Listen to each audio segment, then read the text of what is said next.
Are you ready? Can crush us. It don't really get no better than this. The podcast that you're looking for if you're really heavy into wrestling. Hosted by the Mark. Energy that's so amazing. Gotta keep it entertaining. Rep the Can Crusher Nation. Yeah, you know what's going down in the ring. Lights out when you hit a ding ding. Knock 'em out like boom bada bing. Hold it down, you can crown me the king. Got a shout out to the Miz and Duke the Dumpster. We choke slamming everybody. Power driving, hit 'em with a face buster. Yeah, this the show you need and it ain't no need for waiting. Mark, hold it down for the Can Crusher Nation. All about wrestling and keep it entertaining. Can Crushers Wrestling Podcast. Time to break 'em, let's go. Yeah, Can Crushers. Yeah, Can Crushers. Let's go. What up, cuh? This is DL Harley, the big boy for the big country, Mr. 325 from the 325, and you are listening to the Can Crushers Podcast.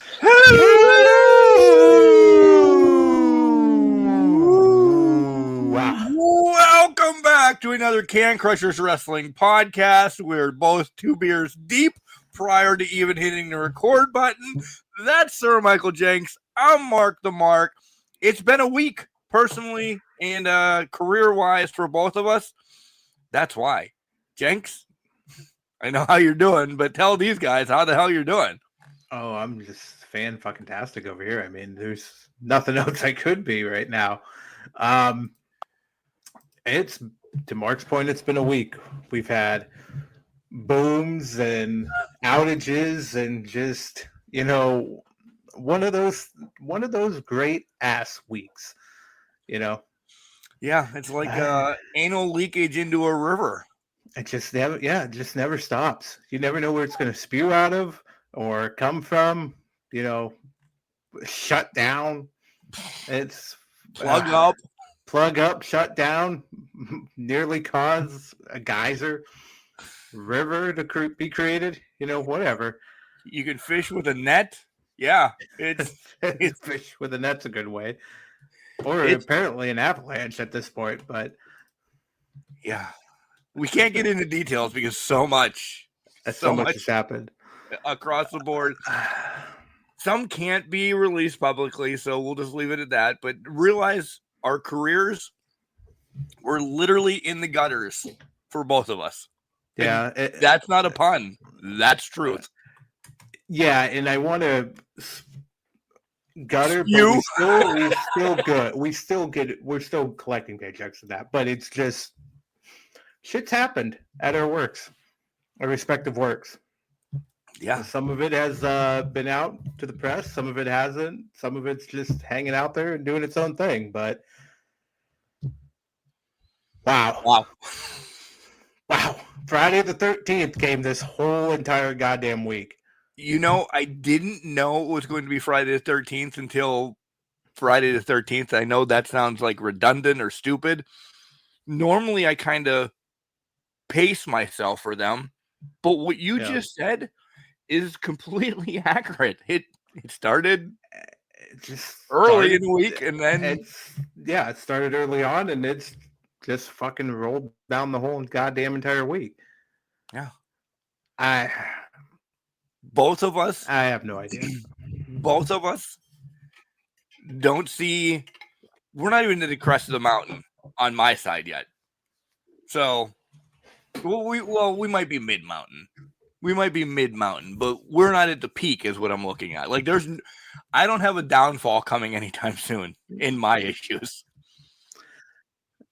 I mean, for the issues that are happening on my side, it's shit's happened. It needs to be looked at.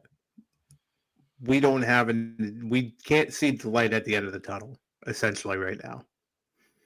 Yeah. I mean, that's just the best way to put it. Our tunnel's delayed. The tunnel's delayed, collapsed, whatever it is, but we're looking for light. We just don't see it yet. Personally, though, both of us are like Scrooge McDuck diving into the fucking coins on DuckTales. I will say personally, excuse me while I get a beer out of my championship title cooler here. Excuse me. Yeah, this douchebag, when recording started an hour ago, he's like, look at this. I'm like, the son of a bitch got a huge title. I'm like, the wifey bought him a huge title. No, it's better than a title because it holds beer. It's a title cooler. If you guys have seen it advertised, it's the World Heavyweight Championship as a cooler bag. Fits about 3 or 4 beer. Depends on the beer. If you put 12-ounce cans in there, I think you can get a 6-pack. But I had a couple bigger, a bottle and a actual big beer can in there. So, is it wearable? I'm losing my voice because we've talked already. It's like a fanny pack. It's like a fanny pack. I put it on when I was in the mirror, and it looked like a little heavyweight title belt. And I thought about wearing it on my shoulder, and then I'm like, no, I should do it like John Cena when I came on camera. So I was just holding it up like that. So I need to get one of these. I definitely need to get fanatics. Which we in our show notes there is there's a link URL for it, a link. Yeah, click on the link. Use our affiliate code to WWE Shop. Get yourself a lovely title cooler bag. I know they have like a Steve Austin line out there that you might like. Yeah, go ahead and use it. And this is now, we've all bought something from WWE.com. Yep. But you've officially used it, and now you can speak of how great this cooler is. The cooler is amazing. This beer is really cold right now. It's been in there for about an hour and a half. So minimum. It's working minimum. It's working fantastic. So Jenks and I are through a couple. This is a beer podcast, by the way, today. Yeah. And then we'll get to wrestling. There's a beer cap on the logo. So, I mean, the new logo that we have out there. So a lot of people saying, you guys look svelte. Svelte the right word? I think, it's going to be right now. Dapper. We don't want to steal the Dapper Yappers nickname, but we're Dapper. Yeah. But yeah. My first one, I got to the brewery today. I was in a brewery, to the beer store today, and I see a 4-pack with bananas all over it, and it says Bananas Fosters. I'm like, oh man, I love some Bananas Fosters. That's all I see. That is in small writing. So I buy that, and I buy then a 12-pack of Brew Dog, which I've never heard of it, but one thing caught my eye, and it's Sorry I'm Latte. I'll get back to the Bananas Foster here in a second. I'm on the Sorry I'm Latte right now, and as I posted, because you've heard us talk about our beer app that we now live by, this beer outshines, I don't know how I said it correctly, but it outshines anything that Sabrina Carpenter has right now. The quote was, Sabrina Carpenter has nothing on this vanilla espresso. That's even better. And it's even timely. She's got a new album out too. So does she really? Yeah. It's been all over Rolling Stone and all that. And although that's the only thing. This is unbelievable. But what? It's a 7% alcohol, right? It's a good time. I gotta ask a question though, because I'm now scrolling this Untapped. You gave the Bananas Foster a 3.5. I'm surprised by that. Well, because I did get some banana in it, and I'm a strong advocate for bananas. I like bananas. Everybody should eat bananas. Bananas Foster's is really good, and let's get back to the beginning of this story, okay? Because on the can that I even showed Sir Michael Jenks, and the picture of the can that's on Untapped, it says Sour Series. I hate big sours. Letters. Yeah. So nothing against North Country Brewing. They have amazing beers. They have amazing beers. It's Mark doesn't know how to read is the problem. I saw bananas in if you have not seen the can, type it up. It looks delicious. The can itself looks delicious. So I was all about it until I opened it with Jenks on, and I'm like, oh, this is rough. So I can't hate them because I'm an idiot. I got my bananas. I got my Bananas Foster. I got I got some taste. It's overly sour for me. That's fair. Somebody would like it. so I can't completely. It's not like Stella. Like I don't think anybody should drink Stella. It's cat piss in a bottle. I will rank that as 0.5. Whatever, because it's garbage. I mean, that's fair. That's the way I feel about Coors Light, to be honest. I think Coors Light is moldy bread in a can. Say it. Now this one's making YouTube, but that's okay. Yeah, well, whatever.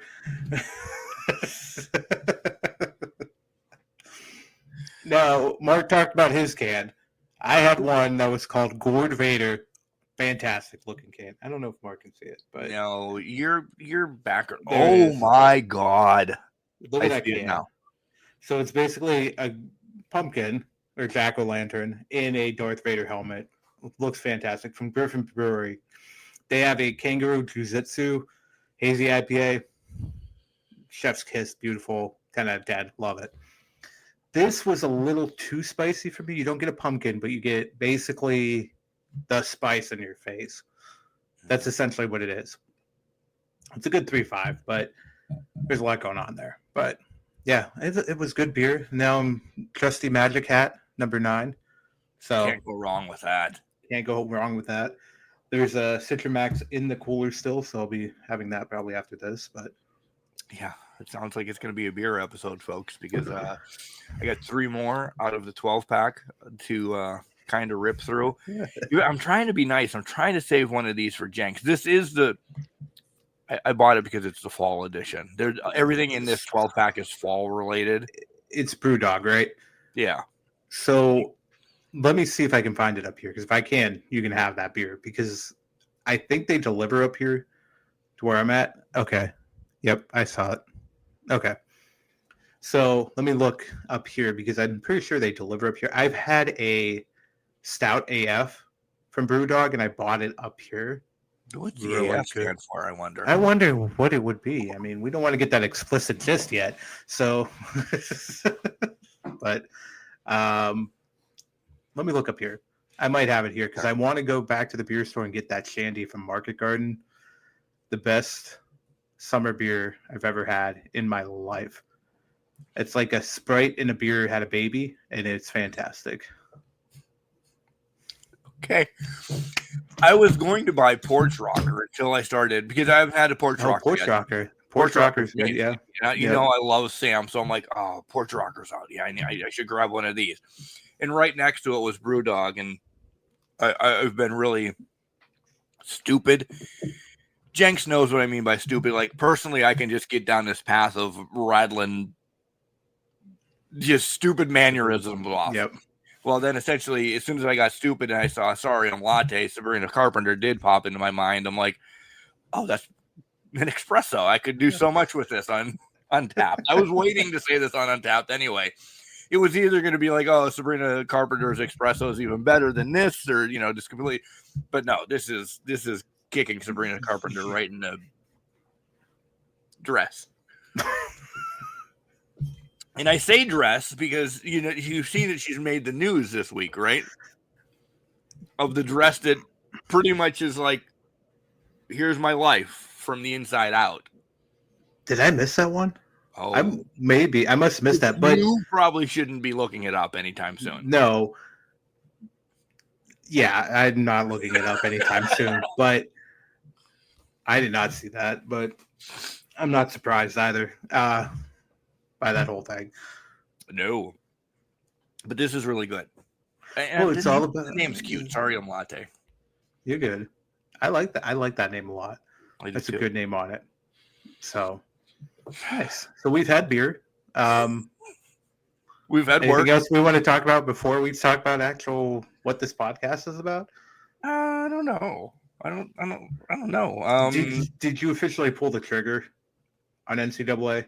Oh, no? I was wondering when I was not pulling the trigger on. I'm like, whoa, settle down, not that soon. I have not. Okay. I've had Ethan's graduation is today as you guys are listening, and his car needed some stuff, so I kind of helped him with his car. I had a little money. He's got his first college payment due essentially before he goes to college, which I guess times when we went, we got to defer them. Yeah. Right? I'm they were surprised deferred he has to until- pay. Well, nope. He's like, hey, before August, get your shit in. I'm like, wow, this is. Did we look at this school hard enough? Is it going to just be a money grab? Like, yeah, take those rusty scissors over there and cut some hair. I will say this: I didn't have to pay a shitting thing until after I graduated. Yeah, me neither. Twice, essentially. But whatever. We both went to, and I'm not knocking these. This is just us being completely idiots after beers.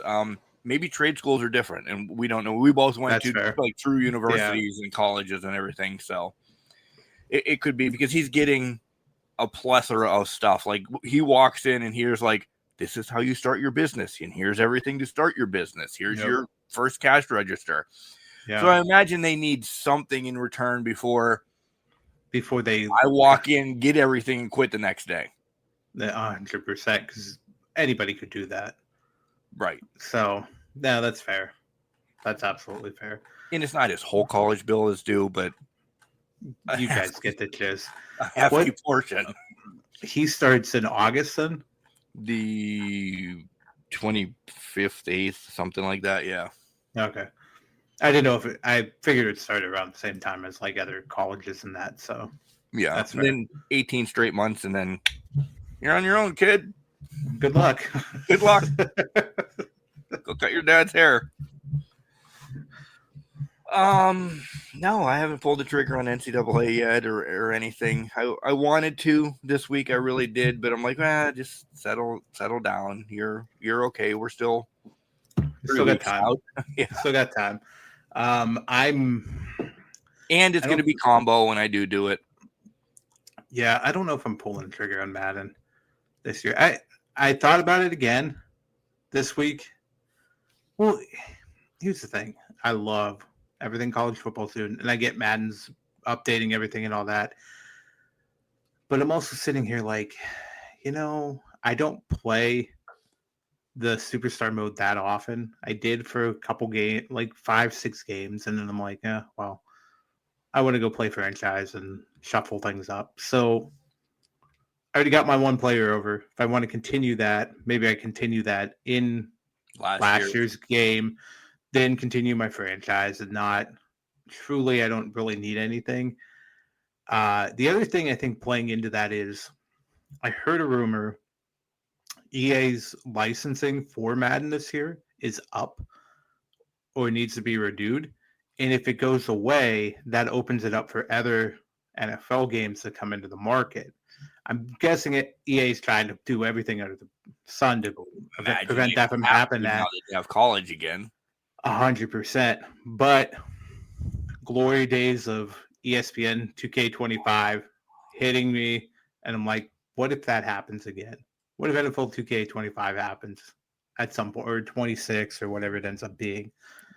The possibilities are there. So I'm just kind of like, maybe I'll just do a regular season in college football and do another regular season and another regular season and just do that, right? So I'm playing with it a little bit is what I'm actually getting to right now. I didn't hear that news about EA. Now you have me thinking, like, I'm glad I didn't pull the trigger. And Jenks, if it was possible to pull the trigger on the non-deluxe combo, I would, because I didn't even look at the stuff from college this year that I pre-ordered, so I had it a month in advance, but it was like, you get all these other bonus. I'm just not going to play online unless it's against you and a couple other people, and I'm not going to play with the cards. I don't like that whole aspect of it. The only time I sign into the cards is like, okay, I know there's something free, so why not just sign in and get whatever's free? You know what I mean? But outside of that, I'm like, I'm Dynasty or Road to Glory. That's it. That's all I'm playing. That's all I care about. I don't give a shit. Like, unless we're gonna play a game, or recently I was playing Kimberly's brother online because he has it, so we started playing a couple games that way. So that's the only way it's going to happen. Is just like, oh, if I'm going to play somebody, then I'll play it. But I'm Coastal Carolina and he's Navy. Exactly, 100%. So I'm really excited about the bands this year. I really am excited about the bands. It's going to be so good. So good. I know. So we're going to probably stick and stay with this thing that we did last week of throwing shit against the wall and talking about it because we enjoyed the hell out of it. We really did. And it's essentially, I noticed, I did look at numbers a little bit since we were off for a little bit for just spotlights and weddings and crashes and bangs and this, that, and the other thing. Booms. It seemed to grab a couple more people. So I'm thinking, okay, you like to throw against the shit against the wall type of idea too. So let's do it. We're going to stick and stay with that. I like that. We will cover the pay-per-view though, because we'll always cover pay-per-views essentially, not breaking down hold by hold, because that's kind of where our meat and potatoes started from essentially. Yeah. And pay-per-views need to, let's talk about this, let's talk about that. But do you have anything that's going to supersede before we get to the pay-per-view and then throw shit against the wall? Supersede, man. What do you? A lot of stuff. No, I'm just kidding. I don't think there's much superseding the pay-per-view this week. I think we've had rumors, confirms, this happened, that happened, but it all ties into what happened at the pay-per-view in my regard. Do you have anything that supersedes the pay-per-view? Or can you think of any? I can't think of anything off the top of my head, but I might have. But go ahead. I do. It's pseudo wrestling related.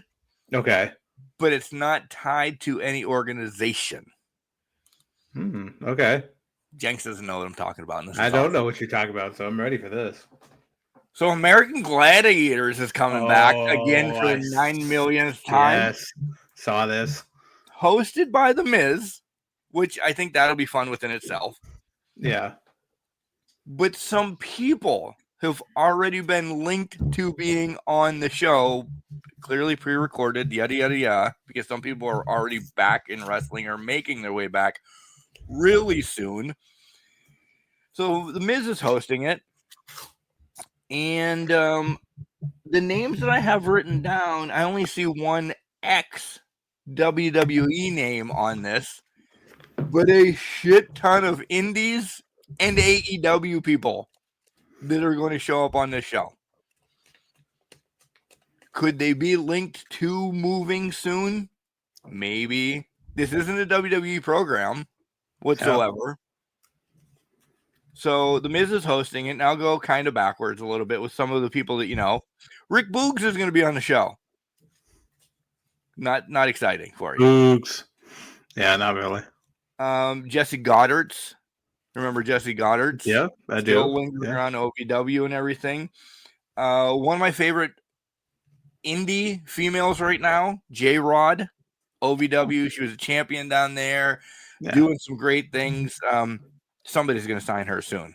That's my Camille that is in AEW, not doing a damn thing. Is she in AEW anymore? Who knows? Yeah. And this one's big. This is the show that Wardlow went to be on. The rumored show. It makes sense.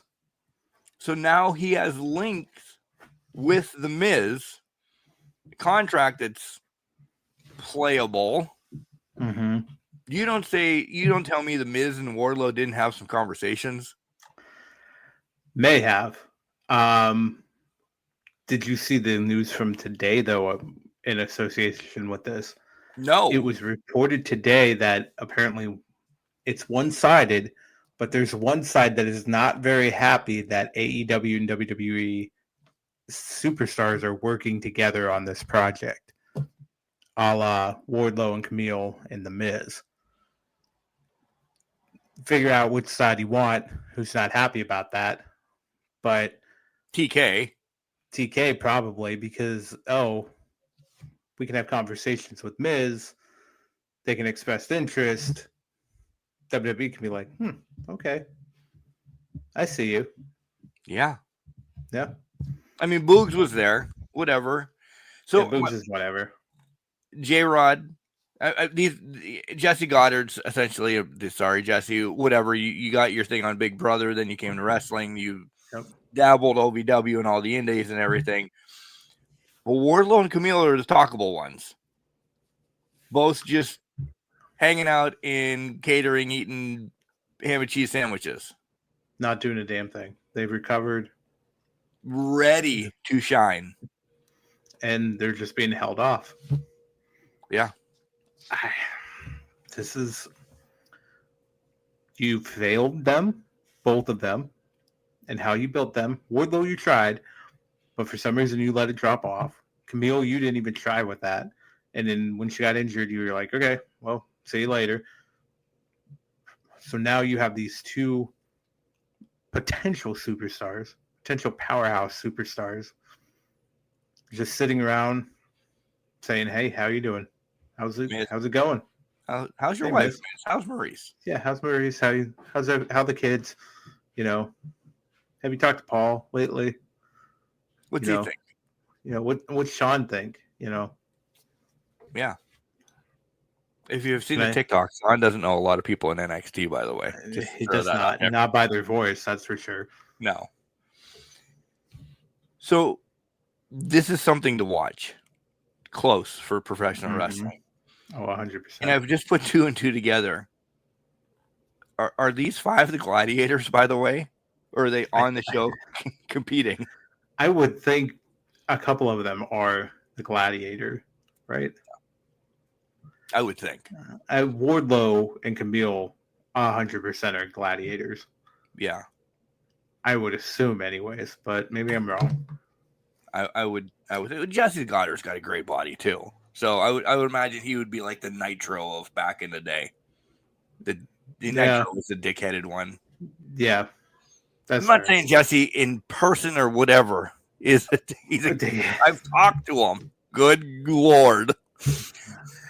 Quote that, clip it, do what you must with that. That's gonna be on there. Good luck. Listen, I've always loved American Gladiators. So once it popped up, I'm like, oh cool, Miz is gonna host it. And then just a litany of names, I'm like, oh, this could be something. This could be interesting. Yeah. Because I want to see after Gladiators goes off the air for the 900th time this season, and Wardlow has been buried again on his then return, because his return is going to be the day that American Gladiators comes out. Yeah. Oh, 100%. Because you got to tie it in. Yeah. And Camille too, essentially. 100%. You have to capitalize on it. You don't need to mention the coast. You don't need to do anything, but you need to capitalize on that. Yeah. Wardlow is whatever. Yeah. His name is going to be on American Gladiators. Ice House or whatever the fuck it's going to be. Ice House is a beer, but okay. Hey, you never know. It could be. I can stand with that. So, yeah, that was my big one that I was like, oh man, I can't wait to talk to Jenks about this and see what he has to say. And it was early in the week, but I actually took notes on things this week. That's good. I did not. That's why I didn't remember that. Now you have when you're watching Gutters for a while, and you're just like, huh, I hope this doesn't fill. Yes. You have a lot of time to do some things. Praying for the best. I did think of something else that happened today, and that apparently had a positive result for who it was impacting. Rikishi has been on a rant this week went on a rant this morning, or when it came out, about Jay losing the title, hating it, being just if you haven't seen the rant, go see the rant, listen to it, whatever you want to do. Apparently that rant paid off because Jay's in the final qualifying spot on Monday. Huh. That had nobody filling it for the time being. So take that as you will.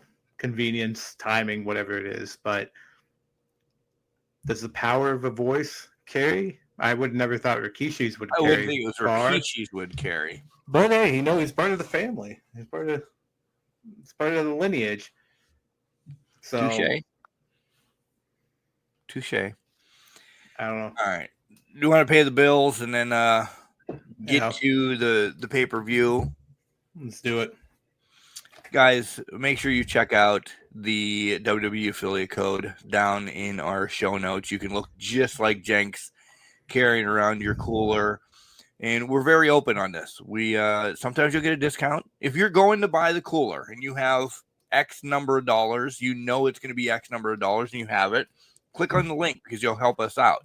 Sometimes you get a discount, sometimes you don't, but you know you want something from the WWE affiliate code, help out a podcast, and it means the world to us. 100%. Help us out any way you can. Speaking of that, you can also buy from Collar and Elbow.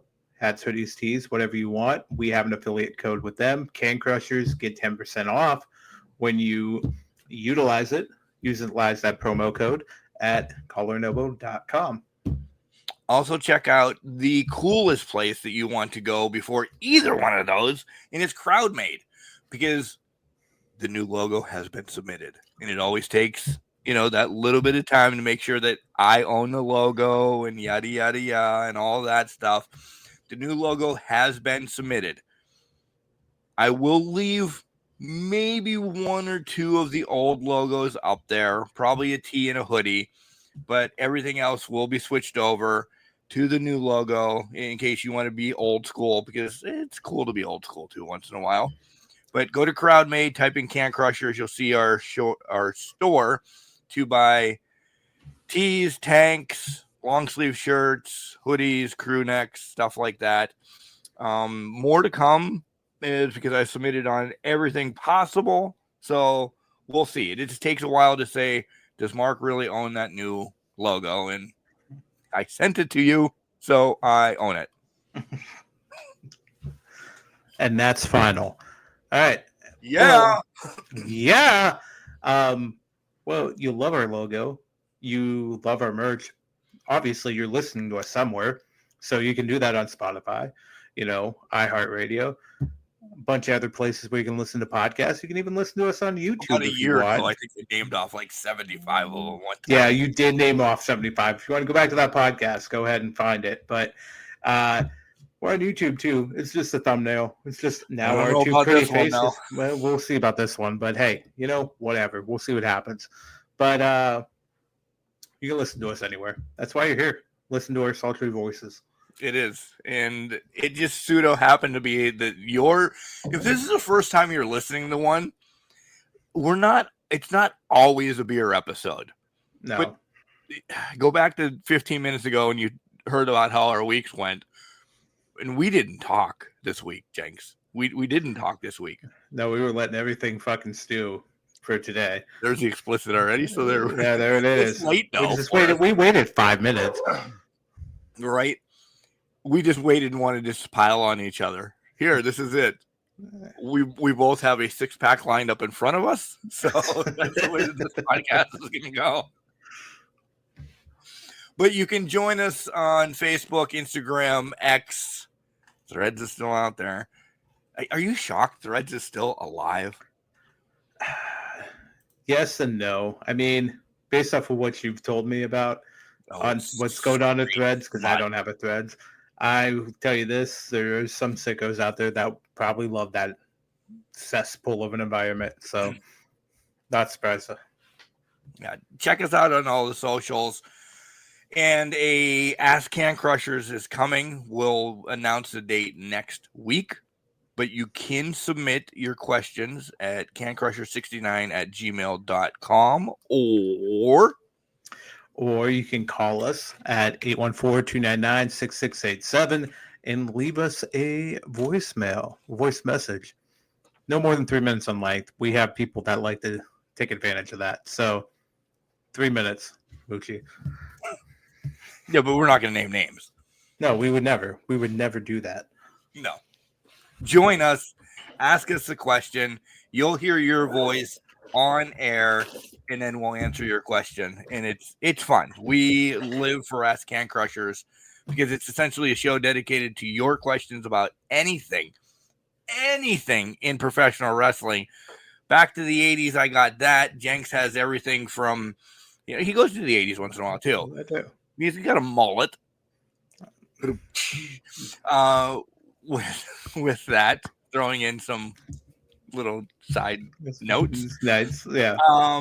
But we'll answer everything. We'll predict the future. We'll tell you the past, and it's fun. And those shows get rough. Yeah, and let's be honest, I have no idea what questions are coming. Mark pulls them, copies them, doesn't look at them for the most part, unless it's really specific and it kind of catches your eye, and you're like, "Oh, wait a minute." We might have to do some work on this one. Yeah. Yeah.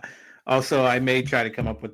I've been in the past couple trying to come up with questions of my own just to throw in there as a little to get me poking, prodding, get you. Yeah, exactly. But I get it.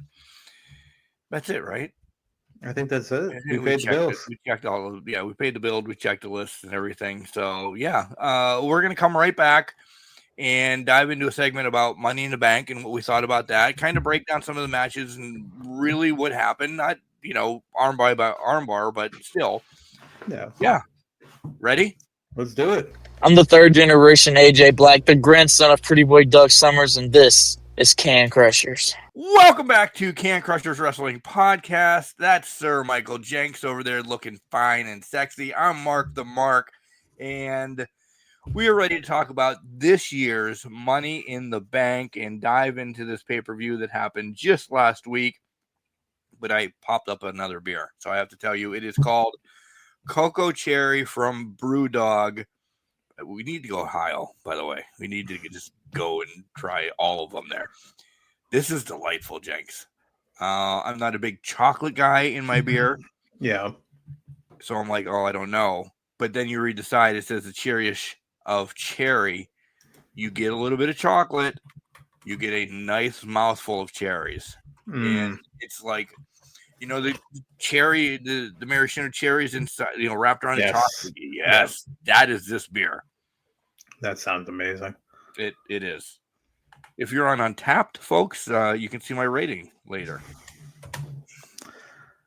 You can see my rating, but I don't have that beer, so no, I'm saving out of all the out of the 12 pack. I'm now going to share from now on with my buddies. I will drink 2. I will send 1 up. Can I ship beer to you? I don't know about that. Yeah, we might need to figure that out. Yeah, we can figure that out. Do you know where Brewdog's originally from? Ohio, it says. Well, that beer's from Ohio. It's actually from Scotland. That's where Brewdog originated in. Oh. So they have like American outposts and that. And me and fucking Drew McIntyre drinking Cocoa Cherry. Look at you. Boys. You boys. This is really good. I still like the latte the best, though. I have to get through the other 2 as well during this podcast because I can't shit on Brewdog. So I have Jackhammer left and then 5 a.m. Saint. One's an IPA and one's a red. Oh, trust me, I will in the midst of the throwing shit against the wall episode segment. I mean, episode. Okay, that's gonna be a whole separate episode now, guys. It will. Jenks, let's start off with Money in the Bank. Let's do it. By the way, congratulations to Sir Michael Jenks. He is your new Can Crushers champion. That's why he has the belt. Gold feels we're passing so back good. And forth? Oh, that would be amazing. Are we passing that back and that forth? Would be Kimberly something. just started something. That might not be a bad idea. I'm a horrible mailer, though. So yeah, so am I. So you just hold on to it. Well, we'll pretend. Yeah. You know what? I'll put a picture up and then I'll hang it next to it of you. And if you get the title back, just hang it on that. Nice. And when I beat you, I'll just take it off the hook. Just take the new logo. Put it on it. Make it a 16 by 16 in the man cave that you're going to build over the next 3 months. Put a nail in your FTR. Put a nail in the wrestling that I have on. That's whoever the champion is at the said time. It just hangs there. Yeah. Well, that's not a bad idea. The canvas is going to cost you $4,000 by itself. But you know, whatever. Hey, money well invested. We got the budget. Money well invested. Guys, I'm going to need you to use that affiliate code and buy our shit. Kimberly's going to start a GoFundMe tomorrow. So, yeah. I want you to, before we dive into this, because there's some good and bad on this Money in the Bank, but what's your true rating of this Money in the Bank? And we do get an extra match that came out of Worlds Collide. Yeah. That we didn't predict, but we would have predicted the same person, so it doesn't matter. I think for me, I kind of want to give it a 4 to a 4.5 because it wasn't spectacular and it wasn't memorable, if that makes sense. So to me, it's like a 4. I'm actually leaning a 4. You would have picked Dom, right? Yeah. I mean, you're not going to lie to Can Crushers, right? No, 100%. You can lie to me. Dom. You can lie to me, but that's fine. But there's no way Octagon Jr. was beating Dom Mysterio. So you got 100%, and you're only giving it a 4. Yeah. I got less than 100%. And this wasn't memorable for me at all. Yeah. This is a 3.5 for me. Predictable a little bit. Like, I picked Steph, and we'll get to there. I picked Steph. I picked Lyra because I was hoping and maybe just to get a little bit of separation us so we had a champion for the love of God. But even if they would have won, the two biggest matches were like, yeah, you could have threw anything and hit Seth and Team Cody. Yeah, 100%. They were just way too predictable for any. Like the men's we talked about earlier, the men's had nobody in it that was really giving Seth a run for its money. When we talked about it last week, there's just no way any of them was going to run through it. Whether it be solo, it's just pretty straightforward. And Cody needed a win over John. Right. And he got it. For later. Yeah. Okay, so let's break this down. First match on the card was the women's Money in the Bank. And I'm not saying this mean, but, man, they need to flip-flop these. They really do need to flip-flop these because the women, for me, have just been outright killing the Money in the Bank. I mean, we'll see where Naomi goes because they flashed something on the screen, Jenks, that makes me think Naomi's going to be the first one not to cash in and win. Yeah, I mean, it kind of leaned in towards Jade's going to screw her out of it or something like that, right? Right. I don't think it's a strong winner coming out of this. They didn't want to do Rhea again. No. I think they thought it was too early for Stephanie and Julia. Not that she won it before. Yeah, right. Just winning the title soon. Yeah, exactly. And, like, I just feel like there's too early for some. Doesn't make sense. I was hoping for Steph. I was hoping for Steph. Alexa would have been great to win it as a comeback type thing, but they just haven't booked her anywhere close to being good with it. So Naomi is the safe bet. She may win it, but she probably won't because, Jade's going to hate her till the end of time, or she's only going to win it so that Bianca can take the title off of her and then face Rhea or Jade at WrestleMania at this point. Yeah. And I will continue to say if Naomi wins it, because they flashed up that no woman has not won the title. Every cash-in has been at 100%. And I know they're still young if you look at their time of Money in the Bank things. Yeah. They like giving you Easter eggs every once in a while. And I think that was a huge Easter egg that, like, oh, Naomi's going to win it, so she's got that on her docket. But Jade's gonna fuck her out of it. Jay's gonna fuck her out of it, or you know what? Maybe Naomi wins it for 2 minutes and then gets absolutely railroaded at some The point. next night on Raw, here comes Jade. Absolutely. Yeah, which maybe 100%. 2 nights because it's Saturday to Monday if you're going to get particular.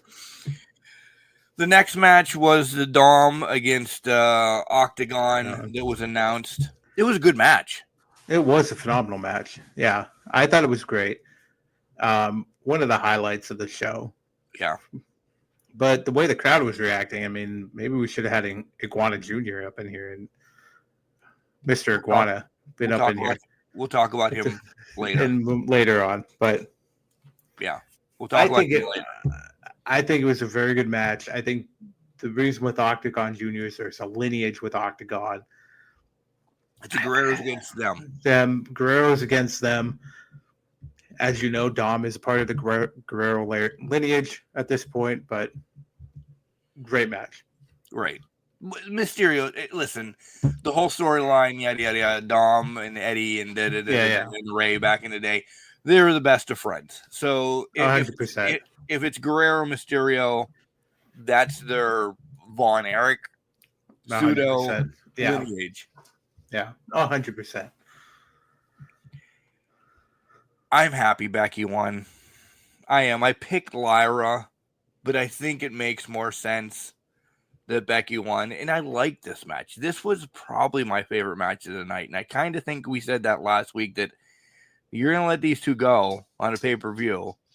They're going to go. There was shit going on in the match. There was like, oh my God, is Lyra going to get the win? Is Becky going to see at SummerSlam, take a couple months off again? Mm-hmm. This feeds into it. I still think we're going to get what we kind of predicted last week, maybe a triple threat or this, that, or the other. But this was my favorite match of the night. This really was, because it was just, they work so well together. Well, they work so well together, but this is being treated as an actual we hate each other storyline. Lyra goes right after Becky. We're flying off the handle right from the get-go. And then it goes back and forth and back and forth and back and forth. It's perfect. It is the perfect storyline that's being developed here. This is Wrestling 101. This is what we want to see. We want to see the clash. We want to see them go back and forth. We want to see it be personal. And I knew it walking into it. I think we all knew it. The youngster, when they get too emotional, will always fall to the veteran. Becky knew it. She walked her right into the trap because she brought up her fiance and has been for the past 3 weeks. It was the perfect way to get into this match, win the match for Becky, and get her arms raised.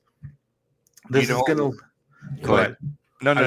I want you to finish yours. I was going to say this is going to lead to the final, the third match in the series, the trilogy, and it's going to be a beautiful chaos of whatever it is. But go ahead. It wasn't beautiful or perfect. What was that? The camera shot to see Becky fucking holding the tights that we had to hear from the announcers, and they couldn't find the camera shot. They couldn't get a good one. That told the story that, like, Becky is now exactly like her husband, doing whatever she needs to be. Or are we still talking about her joining this group? Maybe. I doubt it. She's just, when Seth is good, Becky's good. When Becky's bad, Seth is bad. Just to kind of keep it in the family. I like it. That's fine. Get the camera shot. This is me being that guy, and I'm sorry. This is the ending of the match. Yep. This is the ending of the match, guys. Make sure the guy's in the position. Let me ask you this, though. Was it on purpose? Because usually we see these roll-ups when they're holding the tights. It's plain as day at hard cam, or it's off to the side, like on the side ring where their cameras are at. Did this play into it of Becky just being a wily veteran and knowing the cameras aren't here or can't get a good capture of this? I'm going to pull it and have it happen towards the non-hard cam side, not towards the sides of the ring that we're accustomed to, but towards green shirt guy in his area. Was it on purpose? Just to have that little bit of doubt where, okay, I know as a fan, I know it's happening, and I usually see it, but I don't now.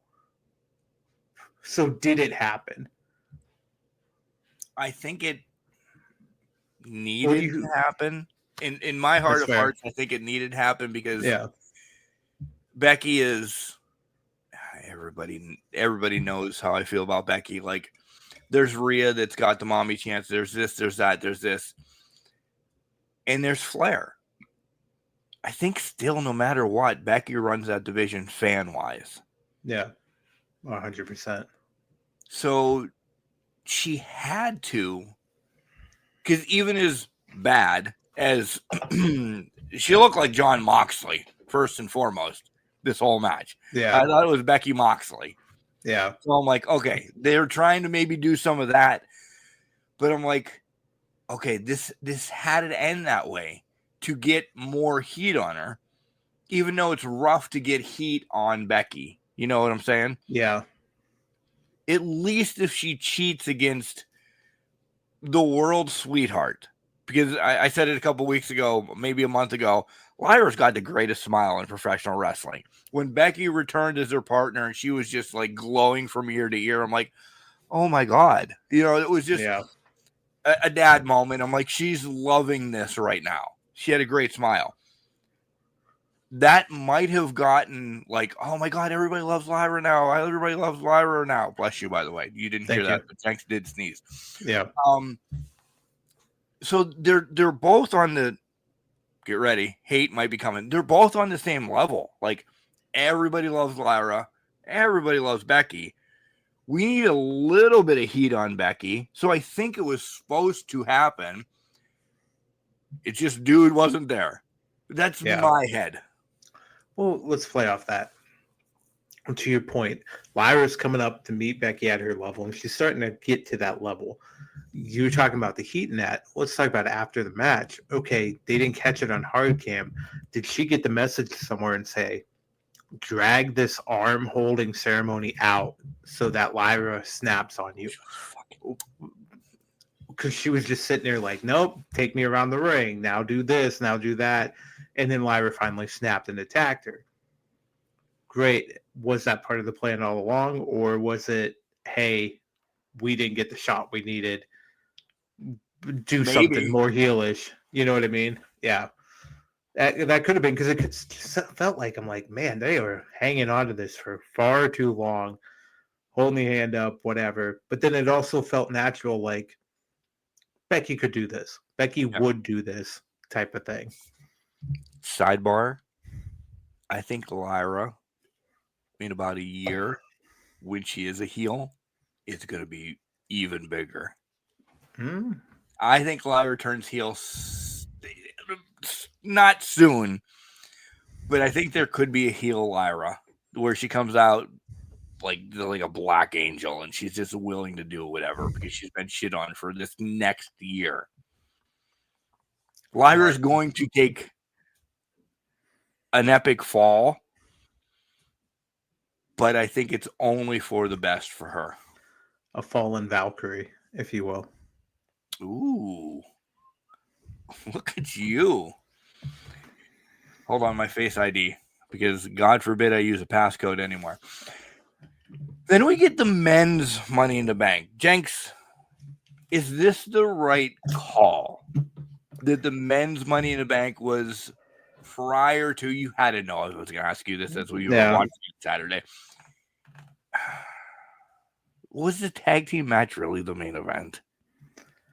I think it made a lot of people hopeful that something else was happening during the main event, because while they didn't outright point it out, they showcased there was a certain mother in the crowd watching, taking in Money in the Bank. If you don't know who I'm talking about, Rock's mom was right behind the announce table. So I think a lot of people were like, okay, tag match is the main event, then he's got to be walking out here. especially with his mom in the play. Now it could have been just playing on emotions, and Maybe she really does like wrestling. she might actually like wrestling, yeah. But I feel like, knowing what we know in hindsight, either match was not going to end on a high note, a high enough note for people to leave the pay-per-view with. What happened in the tag match, though, helped, I think, the fans get over it pretty quickly. And we'll get to that when we get to it. But the Money in the Bank, we all knew Seth was walking out with this thing. So it was like, well, why don't we just get it away? Well, that's the thing. That was my next question. Did you care, or were you completely invested in the men's Money in the Bank match? Was there a spot where you're like, oh, maybe? There was never a spot. No. I will say there was a lot of going after the title, the briefcase at the end, and I'm like, there's no way Andrade gets this. I'm like, Andrade was up there for a hot minute, right, with the briefcase at the end. He could have built a briefcase while he was up there. 100%. I'm like, there's no way he's grabbing this thing, because he's just fucking around with it at this point. And I'm like, so nobody really stood out. We knew Fat 2 had to turn on Solo at some point. It didn't translate, I don't think, in this match. I don't think it made it worthwhile in this match, but it was like, okay, so we convoluted the match so that when Seth comes out the other side, it was, okay, whatever happened type deal. Yeah. Then we get to the main event on paper. Team Cody, Team Cena against each other. I didn't watch it all. What? I didn't watch it all. That's crazy. I fast forwarded to with like 5 minutes left. When did you stop? R-Truth? Yeah. When he came in, I'm like, what? Who's this I just guy? I wasn't invested in this match. I was not there. Jesus Christ and Satan could have been on opposite sides in this match, and I didn't care until R-Truth came in. Until R-Truth came into the match, and I'm like, what is going on? Then I stopped and watched. And I'm like, you have to be fucking kidding me. You just got us. Touche. Did they get us, though? Because it seems like, depending on what you're looking at or know, they folded to what the fans wanted, or they didn't anticipate what the fans wanted. Let's put it that way. Fans like R-Truth. I think that they didn't to the fans. Yeah. And when they realized, oh shit, he's bigger than we thought. We have a mutiny on our hands all of a sudden. We gotta bring him back somehow. Yeah. Is this, listen, Team Cody won. Okay. Yeah, it happened. We'll move on from that. Is this R-Truth swan song? Is he going to be done in active way? I don't think you can get him out of it. People will go apeshit if he's not eating Doritos in the back or whatever. But a couple months of this is going to be fun. But do you think R-Truth is like, yeah, I'm all right being done. We talked about it last week. I'm all right being done. So they just want to give him one. He was NWA East Coast, South, the Western champion. He was this, he was that. He did a lot of stuff in TNA. His meat and potatoes is from fucking Little Jimmy until now, right? Yeah. Well, now it's Ron Killings. Right. And honestly, I think they might give him some sort of run, or at least the 20-minute how you do with the title. He's making such a significant name character change now that I think it's driving him towards, we have to do something major or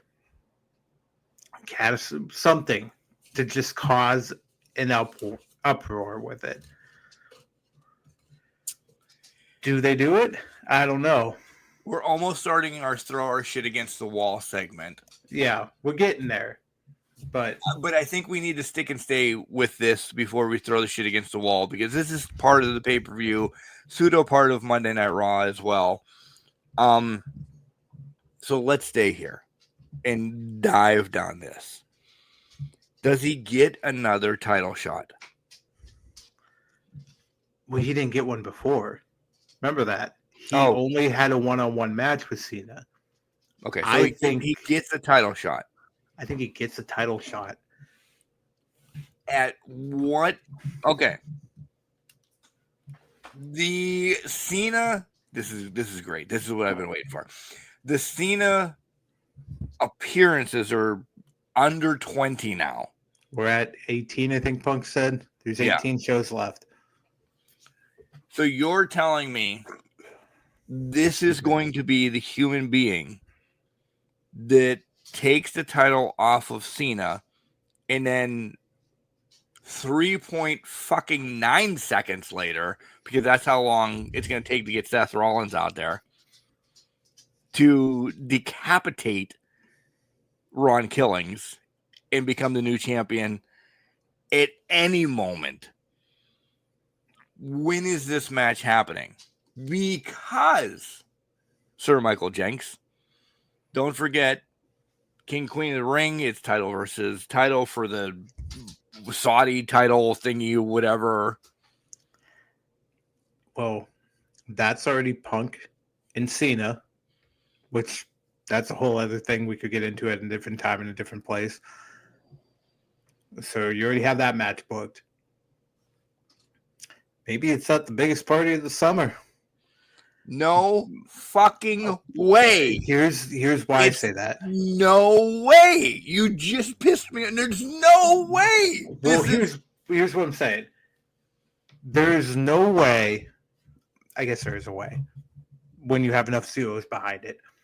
There's no way that Punk was going to Saudi this time around.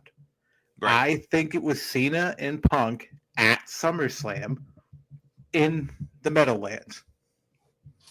Right? That's a big match. That's a huge match. However, when they saw the response from Ron Killings and R-Truth and the fans reacted the way they reacted, I think they pulled a knee-jerk reaction and said, we got to get him back. I think they also moved up their SummerSlam title match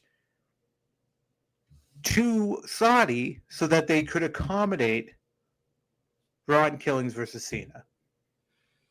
Does it make sense? No. Would it have made more sense if CM Punk beats John Cena at SummerSlam, or they were in the middle of the match and Seth cashes in on both of them? So much better. So much better, right? This still may happen at Saudi. However, you're opening up a match slot at SummerSlam and you're making this massive turn for R-Truth. He has cut off his dreadlocks. He's changed his demeanor to be Ron Killings, which I'm okay with.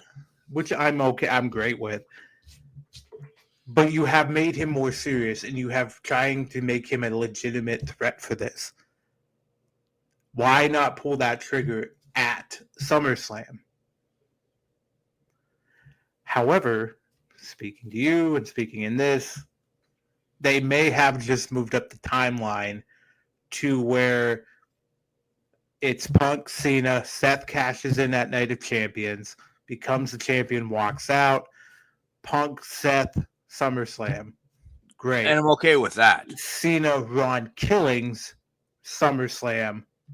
It's a grudge match. It's not for the title anymore. That could happen as well. And I'm okay with that. What you said, though. I know. Is there a Saturday night, and I don't have any schedules in front of me. Yeah. Is there a Saturday night main Yes. event that they'll squeeze in Cena Killings, and then Killings wins on that Saturday night's main event? Seth cashes in 3.9 seconds, and then boom, Seth Punk. There could be, because I know there is a Saturday night's main event in July, because it's the same weekend as the Evolution 2 pay-per-view that they've announced. So I think it's Great American later. Yeah. Yes, Great American Bash. Then it's Saturday night's main event. Then it's Evolution the following day. So the possibility there could happen. Which moves everything up. And listen, in January, we said essentially we would make the predictions that Cena, Cody, to get the turn back to happy-go-lucky Cena, yada, yada, yada. Have they scrapped Cody? All of a sudden? Maybe. I think once it gets to Seth, Seth's going to have a lengthier run. We could get back to Cody because of the Hell in a Cell and the this and the that. And that doesn't happen until Rumble for me. Yeah. Oh, 100%. Well, let's think about this logically, though. To your point, Cody was next in line. Cody just got this big win at Money in the Bank. Right. He's not getting the SummerSlam match. That's highly unlikely. So why would they go down this path with R-Truth, or like starting this whole thing with Punk? It just seems so weird that your largest match with Punk is not on your major pay-per-views. But again, Randy Orton versus John Cena was on Backlash. It was in St. Louis, grant you, but still. So maybe there's just not enough days in the bank to worry about this. I don't know if there is. So let's fast forward to then John Cena's final pay-per-view. And I know we're 6 months away from it. Mm-hmm. Cena will be back to being face, as the wrestling term is. Yeah. Who's it against now all of a sudden? Who knows? At some point, Cena and Seth have to happen. I think we're all in agreement with that, right? Yeah, but if it's Seth that's got the title, Cena can't be getting the title for another time to leave as a face with the title, can he? Well, then that brings us back to this point.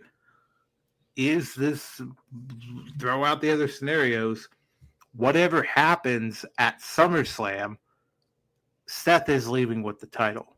If it's Cody, completely agree with that. If it's Cody and John, Seth is still leaving with the title, and then we get it back to Cena, Seth, maybe one last time at his last pay-per-view and his last appearance with WWE as an active performer. And I'm sure John wants to lose his last match. I 100% agree with that. Or Seth is holding this for several months and is cashing in Cena's last match on the last pay-per-view, and they're going to announce it ahead of time. And I'm okay with that. Me too. A la what they did with Van Dam, when he did it. The only thing that just completely crushed my mind is that you said at least R-Truth is going to get the fucking title. Listen. No possible way. I will not shave my head. I'm already losing enough hair, but I will do something stupid. Stranger things have happened. Possible way Ron Killings is going to be, and I guess I'm programmed as a WWE mark of R-Truth and Little Jimmy and Ron Cena and all of that.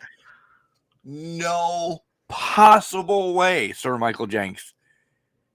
This sideshow, and I love him, but you know what I mean, is getting a WWE title run for 3.3 fucking seconds. I've even trimmed it. Now Seth Rollins got 0.3 seconds to get to the ring. All I have to say is you never know. That's the way we end the podcast, yeah, asshole. Boom. You never know. Title. Will I go apeshit crazy if this happens? Oh my God. If this happens, I'm taking a victory lap down to Ridgeway and back. No, you're not. There's never no know. reason to come here. Yeah, I'll walk up. I'll walk called, here and shake your hand. And I walk just home. called Ron Killings winning a title shot. If that happens,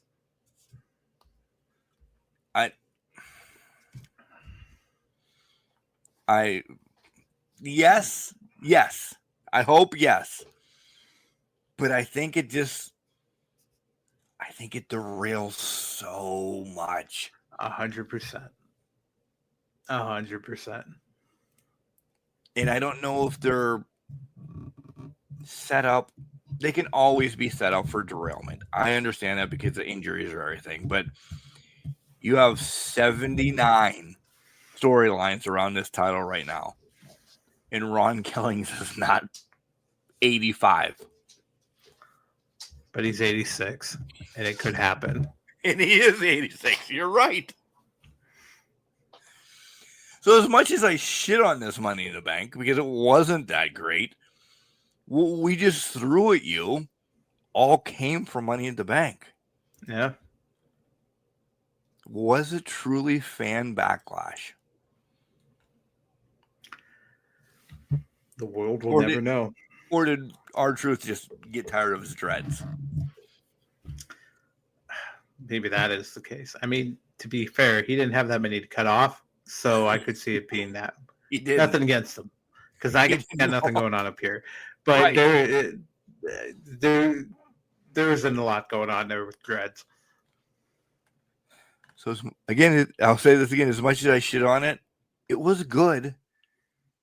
That's the memorable thing I'll remember from it. Becky's match and Lyra's match was the standout match. Mm-hmm. Everything else was just the vanilla filling. 100%. There was 2 highs and a little bit of lows hanging out there. Not as bad as Otis winning Money in the Bank. Maybe 2 steps on the ladder above it. We'll Maybe see. 2 steps on the ladder above it. It depends on how this goes.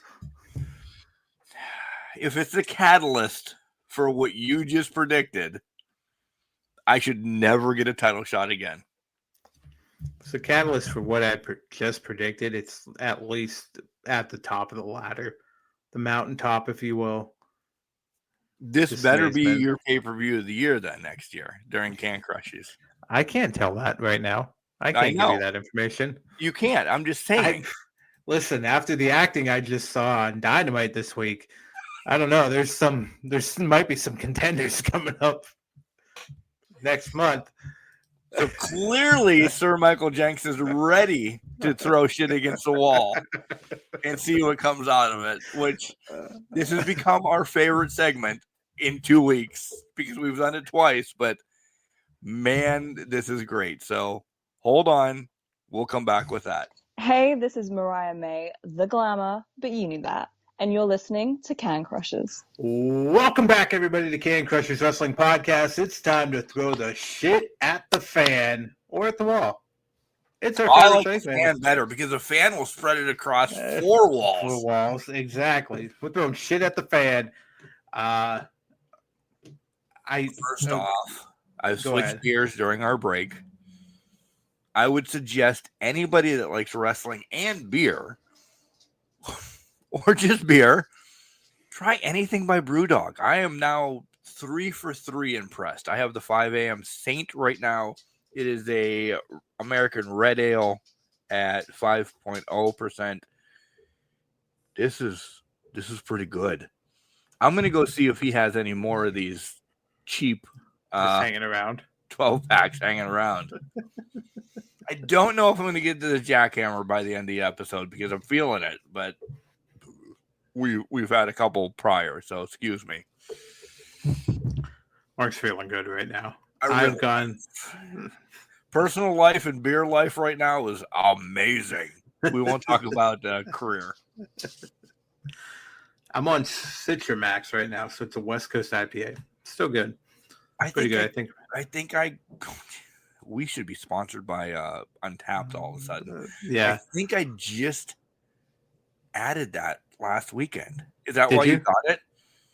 I've had it. Yeah. No, one of our famous friends, I guess, Mr. Herrick, Cody gave it to me. So it's Hetrick. It's Hetrick, Herrick, whatever. I like saying both. But yeah, so I've been working through them. They're pretty good. They're very good beers. But all right. Besides being one more thing, because it's all about beer. This podcast. What is your beer of choice? Like, because we love heavier beers and we sip them, and like 3 will take us to where we are right now in the podcast. But you get the day that you're drinking from 12 until the ass crack of dawn. What is your beer of choice that you're going to stick and stay with because you're comfortable with it? You can down 24 if need be and still be good. What is that beer of choice for you? Because mine's Miller Lite. Recently, it became Michelob Ultra. Become an Ultra guy. Previously, I could do it with a Yingling, or I think Founders All Day had a little sprint of it because you could get like a 15 pack and it's pretty light IPA. But there was a time where I can still do Yingling without a problem. I can't. Yingling's one of my favorites, and I cannot do Yingling like that anymore. I used to be able to do Sam. Sam's a good one. Yeah, Sam's a good one. 48 to 38 is 10 years. I can't do it with either one of those anymore. So I've said, okay, we're gonna go out canoeing or kayaking or any of those type of long day things. It's a Miller Lite for me. It's when I do Miller Lights, I'm like, oh, I can have 6 of these before I feel anything. Let's throw in a shot of something. Yeah. And that's become Fireball. Yeah. Which is not a good idea. No. I've been down that path recently. Hell no. Great nights, though. That's fair. I mean, my Mick Ultra for me is kind of that. It has a crisp taste. It's good. Tastes fine to me. It's low calorie, so I can just down them. I'm fine. I can walk away. Not a big deal. We did our bachelor weekend. You popped in for a little bit and all that. I was switching. It was an Ultra, a little bit of water here, but then I was going across the board, whatever I could try. But at the same token, I'd come back to an Ultra to kind of ground myself, if you will, and then I can move forward, cleanse the palate, and then move forward with something else. So, but okay, all right. Let's throw shit against the wall. This is your segment, so you start. I have to start because God Almighty, if we're not talking about this right out the gate, I don't know what service we're doing as a wrestling podcast. The fact that I've never seen more overacting than when Kenny Omega acted like he got fucking shot in the stomach. Listen, I get it. Diverticulitis is a bitch. I know people that have had it. We've both a real thing. Have been around it. We have been around it. I get it. I understand it. But when you look like you've just been shot in the gut or there's an alien coming out of your stomach when you're trying to sell the move, I'm going to need a little bit more than a nightstick and a elbow to the stomach to kind of sell that for me. I knew, but I didn't know where this was going to fall on your list. It was number So one because I could not get past it. It didn't make my list because I knew you were kind of going to get it when we talked about throwing shit against the wall. I think it's for the wrestling world, and everybody's like, "No shit, Mark." I would imagine, and I'm bringing it back to reality, and that's the sad part of this. I would imagine 90% of the wrestling world have not been where we are, so they don't know. Yeah. And they can sell it. And I'm like, oh my God.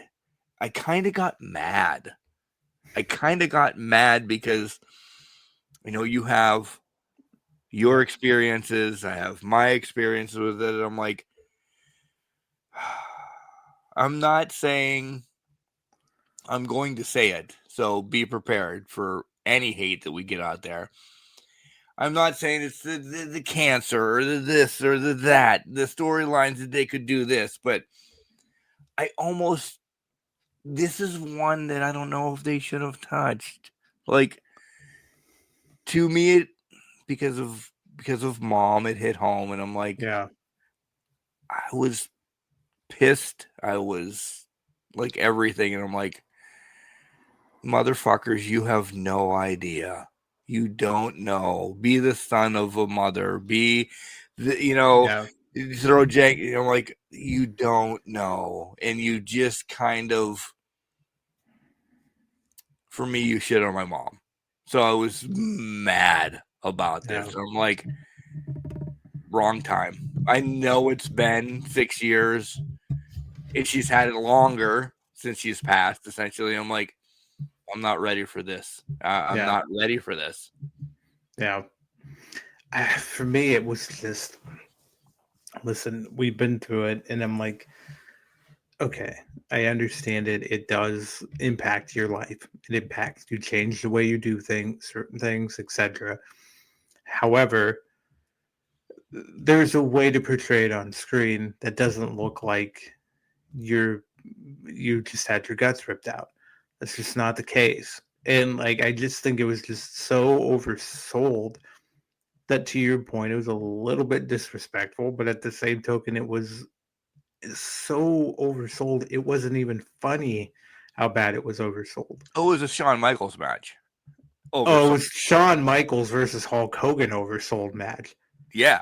And if you don't know what that is, 2005 SummerSlam main event. Look it up. Go look it up.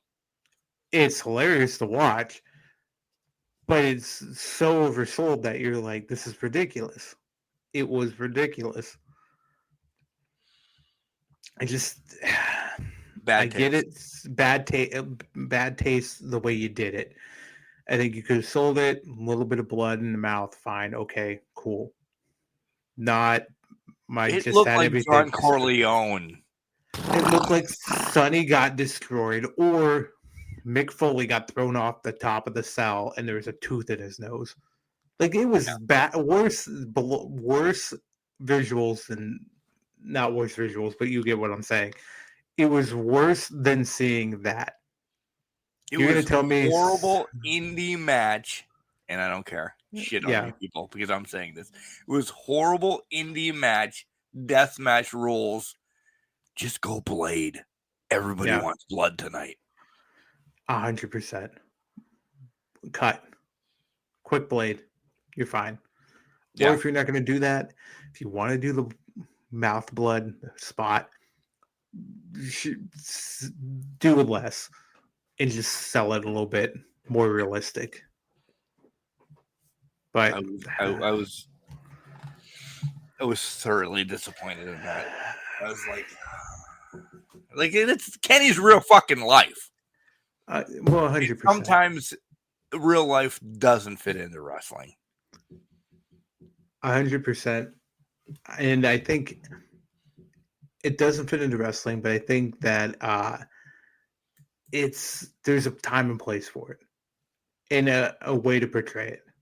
And that on right. So, and maybe because it was on Dynamite, national TV, I don't know if I'm getting weak at 48. Maybe it should have been saved for a pay-per-view. I think it might have been saved for a pay-per-view. It might have been better. But I don't think that's something that you give away on the old regular TV. No, 100%. You don't give that away on regular TV. If you're going to sell that much, make it a pay-per-view spot and make it more about it. So I'm gonna bring up one that you brought up already.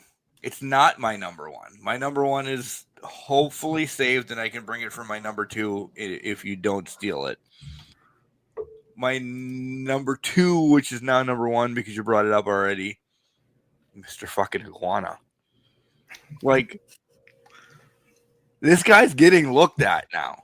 Yeah. He is like, holy shit. Trips is like, he's so over. He's unbelievable. This is that, and he's good in the ring. He's good to great in the ring. And how long though of worldwide coverage can Mr. Iguana be? Boom. I mean, R-Truth has made a career for the past 10 years of an invisible child and has grown his career from that, right? Santino Marella. Santino Marella is still going in TNA with the Snake, with Cobra. Mr. Sacco has been around for 27 years. He can come out right now and people are going to lose their fucking mind. They're going to lose their shit. Mr. Iguana with a hand puppet iguana is going to stand the test of time if he doesn't piss off people in the in-between. Because, I mean, there was reports today that obviously he got heat because he decided to say, oh, I'm going straight to the main roster. I found that hard to believe myself when I first read it, but now he's saying he's going straight to the main roster and people do not believe it. But on that note, I don't think he fits NXT. I don't. Yeah.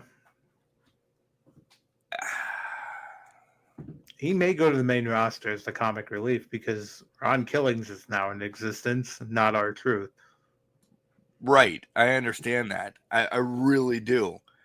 Listen, I think he's uber everything else. And I understand it. He's going to need to do something. He is ready. I'm going to throw this out there. And if you've listened for a long time, you'll understand where I'm coming from. If you're a new listener, I'll explain it real quick. He's acclaimed for me. I respect him. He does some things. I can get a chuckle. I don't need him every week until I need him every week. Yeah. You know what I'm saying? So for me, he's a work in progress. Not talent-wise or anything like that. Just character development. Can we get there? I fucking laughed. I did. I had a fun time. But in 6 months, I don't think he's making the crushes. So, unless he does something at SummerSlam. I mean, he's not the breakout star of the year right now? No. No. Let me, I gotta say this one thing. Is how much of it is Mr. Iguana versus how much is it Lince Dorado? Because... And I'm going to, he sold the moves, whatever. But when you fight with the iguana and then do a Spanish fly, that's catching people's eyes because it's putting more emphasis on the iguana, right? Didn't it have Lince Dorado at one point? That's where I was going to go back to. You jumped the gun. You have Lince Dorado who would do this shit, and you let him go. Remember that cruiserweight division they had at one point? Yeah. That would have been fucking fantastic. The classic was fantastic. And if they would have let him cook, they would have been great. Yeah. Better than Well, the Nitro cruiserweights. it's, yeah. Plot twist. Lindsay Dorado was a part of those. Was he? Yeah. Surprise, surprise. This would have I worked out think he great was for even everybody. in the WWE at that point. Exactly. Surprise, surprise. Lindsay Dorado has done more, if not, has done a lot for Mr. Iguana in this one match. That he's I done don't for think himself. Than he did for himself. I'll say I it. haven't seen Mr. Iguana, but I'm assuming he's very entertaining. But Lindsay Dorado does deserve some sort of credit for this because he helped put over him in this match to make him look and stand out good. A puppet. And the puppet too, the iguana puppet. He could be fun. He can be very fun. But I don't know. I don't know if I'm giving him $1 billion right now. A billion. You'd give him $1 million. Well, that's what I mean. Yeah. And I don't know if this pay-per-view was Worlds Collide, was were like a test. The next pay-per-view is not where you put him. No. To get the eyes on him. SummerSlam is the pay-per-view to get the eyes on him, to see if he can do something that we're like, okay, we can get behind him. So you're essentially keeping him in your pocket for a while to see, but you better sprinkle because we can forget real quick. I think you're going to see spot appearances. I say the Raw or SmackDown after SummerSlam is when he gets put on TV. If he's truly jumping NXT, it's after SummerSlam. You truly don't think he I don't think he jumps NXT. You don't think he jumps NXT? I feel like they'll try to put him in NXT. They're going to shove him in there like a square peg in a round hole. To get some goofiness in NXT? I think they kind of smooth out some edges if they think he has some. And then maybe they'll move him up after that. Maybe. He's truly entertaining. He's going to be like basically a backstage character. Without a doubt. He's going to be the new R-Truth. We're talking about Ron Killings all the time. We're talking about R-Truth. He's going to be the iguana is going to eat Doritos next WrestleMania for a spot. 100%. Or a Snickers or whatever the hell they're drinking promoting at that point. Yeah. Right. Yeah, whatever. Something. And we'll go apeshit crazy that he did that. We'll want him on TV for a little bit. And unless he puts 2 and 2 together, it ain't going to happen. Yeah. Yeah. So my number 1, which I had to move to number 2. Because we had to talk about Mr. Iguana. Should know this. What a fucking horrible name Blake Monroe is. What a fucking horrible name. They could not go Mariah Monroe and call it a day. Unfucking believable how putrid this name is.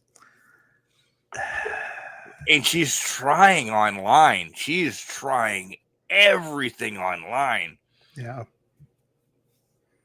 I think, listen, you know how much I love Mariah from finding her. I didn't find her, but having her on a podcast and just everything she's done in AEW and everything else, how much I love shit that she does. Blake Monroe is a fucking character killer. It doesn't flow. No. It's lackluster at the most. It's Her talent's unbelievable. So we're not shitting on any of that. This is all on WWE. Sorry, go ahead. No. Go for it. Finish your thought. No, that was my thought. Like, holy shit. To your point, the name doesn't flow. It doesn't make any sense. You have to. Big stars have names that roll off the tongue. Roman Reigns, Transcend, Roman Reigns, Stone Cold Steve Austin, The Rock, Hulk Hogan. I'm not saying it needs to be double the same letter first initials, but it has to work. Like Mariah Monroe would make sense. It sounds like Marilyn Monroe. They're playing into that 1950s character. But Blake is just not. I think it's also playing into it. We had a Wesley Blake who was a guy before, and that was the last time we saw the Blake name show up in NXT. So I think that's messing with people's minds and perceptions of Blake's kind of a more guy's name than anything. But Mariah May is not. It doesn't fit her character whatsoever. She's trying to shit, and I love her for it. She's trying with caricatures, and again, back to Sabrina Carpenter. She's kind of trying to link herself to that. There's a little Toni Storm that she's kind of linking into as well, because she knows the hottest woman in wrestling right now. So she wants to steal some of that. Mariah, I just signed the dotted line on. And it's really just Blake. I can get behind Monroe. Behind Monroe because of what you said of Marilyn or any other. I think Mariah is a human being in professional wrestling. The double M's make sense for her. Right. You just have that person. It could have been. I would have went with Marcy. I would have went with Mary. I would have went any M name. Make up a fucking new M name that we're like, oh, that's really cool. Yeah. I think the double M's mean more to her. And anybody that's named Blake out there, I'm sorry, I'm not shitting on you. I'm just really talking about Mariah's character right now. It doesn't flow, Jenks. I hate it. Yeah. Mariah is kind of along the lines of a diva-esque, right? So like Mariah Carey, things of that, a very diva singer, very much, and that's why it plays well with what the glamour can be. If you can utilize the name, utilize it with Monroe, whatever you want to utilize it with, it makes total sense. But the package kind of gets diminished when you force a Blake on there, type thing. Yeah. And then I also think of the Keenan Balake. What's the other one? Keenan Balake. Or Key and Peele. Yeah. Key and Peele. Balake. Yeah. I forgot about Balake. So I get stuck there. Balake. We're simpletons. We love a simple life. What's your next one? Let's go to Bailey's back. Bailey is back. And we kind of predicted this. I think we talked about this. She's got him from Becky in the Intercontinental title. So it looks like this might be making the rounds through the horsewomen before it gets back to anybody else at this point. So SummerSlam is Bailey and Becky, it looks like. Which I'm jumping forward then, because I think that's the easy match, without a doubt. Yeah, 100%. Easy match. There's no way in fuck that Charlotte's not going to have this U.S. title or IC title at some point, right? If two of the four, I would imagine she'd be pulling her strings to get it as well. I don't know about the IC title. Nobody's had the U.S. title of the four.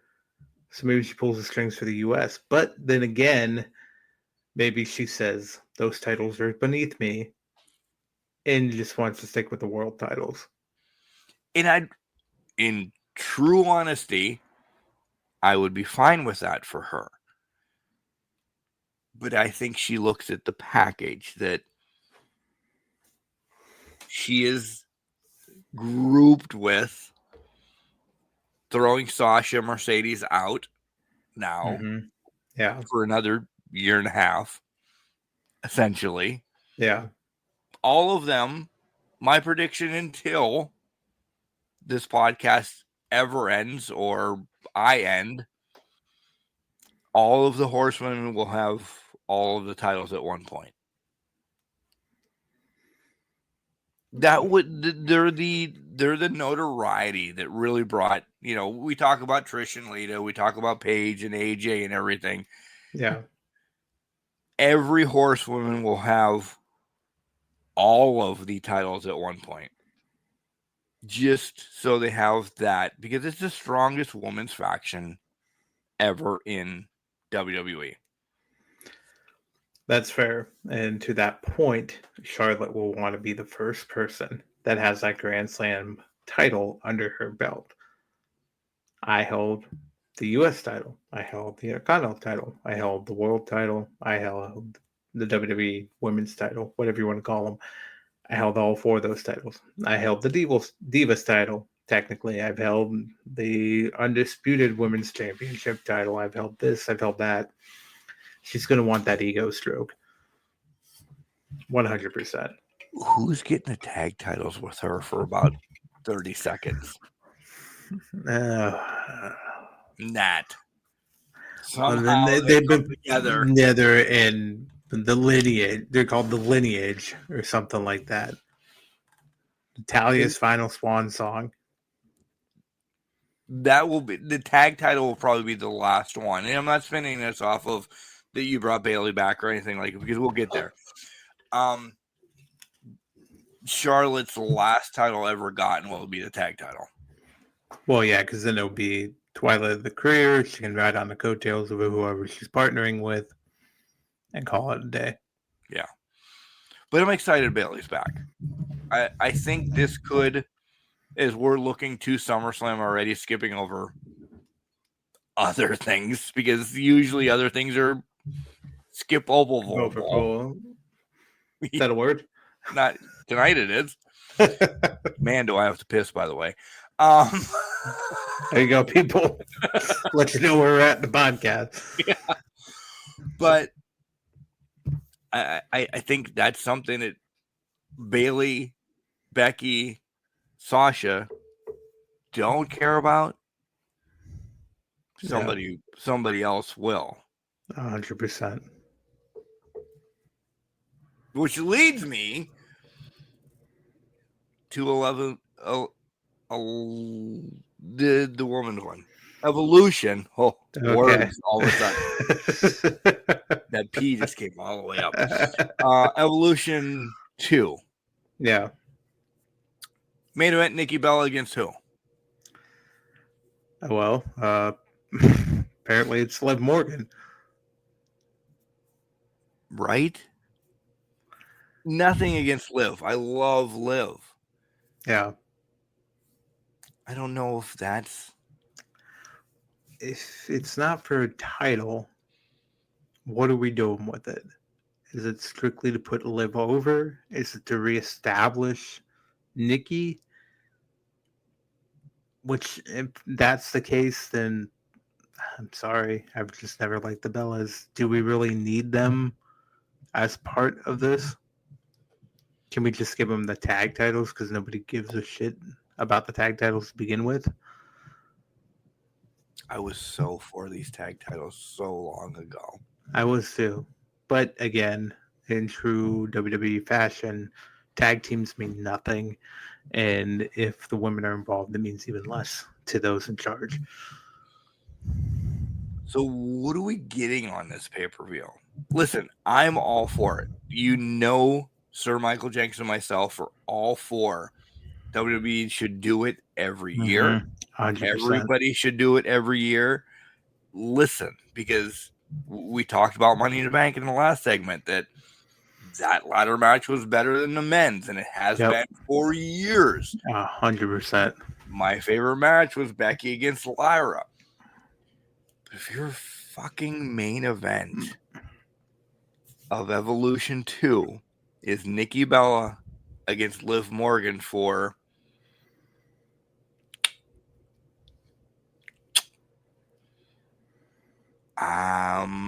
what are we doing with the women's championship? What are we doing with the people carrying it, a la Rhea, Bianca, EO. Io, the upcomers of Lyra, and I'm going to throw out my favorite girl. If Chelsea isn't on this, I think WWE Universe should lose their shit for if it's her comic relief match. If we're going to get a whole pay-per-view of women, and I don't know if it's going to pan out, we're going to get a whole pay-per-view of women. Right. But we should get a whole, I'm not saying blood and guts match, essentially, but we should get every genre of wrestling then. They're going to tie shit into this that is playable on a weekly show. Oh, because they're pressured to get another Evolution. Well, agreed. They also made it a little bit more manageable, only getting 5 matches, because that's what they prepped us for in the pay-per-views. Right. So let's go through the list of what they might have right now. Becky, Lyra. That's going to happen, and it's probably going to be last woman standing for the Intercontinental title because they push that. It's there. Should be the main event. Should be. Nikki, Liv, probably going to be there, or it's going to be floating near the top.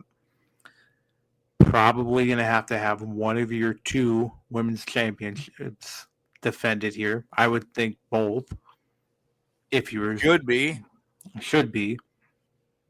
So Io hasn't done anything recently. Neither has Tiffy in terms of defending a title. Put them both on the pay-per-view. You still have the Intercontinental U.S. champion that should do something. So that's Zelina that's Becky. So the Intercontinental title is defended. So you only have Zelina to figure out what to do with her. Fatal 4-way, throw Chelsea, whatever, in it. The card can write itself, but you have to have some sort of story behind it. But to your point, you're not going to leave out the Biancas. You're not going to leave out the Rheas. You're not going to leave out the Charlottes, the Baileys, whoever it is. There's a lot of big names that aren't on that card right now. Yeah. So how big is the card? And what are they willing to do? I'll be a dick. I don't think all titles should be defended on it. Probably not. You don't do it for when it's just a strictly men's title. Yep. I'm playing WWE right now. So one of the titles, tag team, will be left off of the card. Okay. What story right now do you have leading off the pay-per-view or number 3 match? If Becky and Lyra, last man standing, is not main event, it goddamn better be number 1 to get everybody into this pay-per-view. Number 2, you slide in U.S. title, Fatal 4-way. You need a non-title match. You need a non-title match that means something. Are you going to give us Rhea Bianca?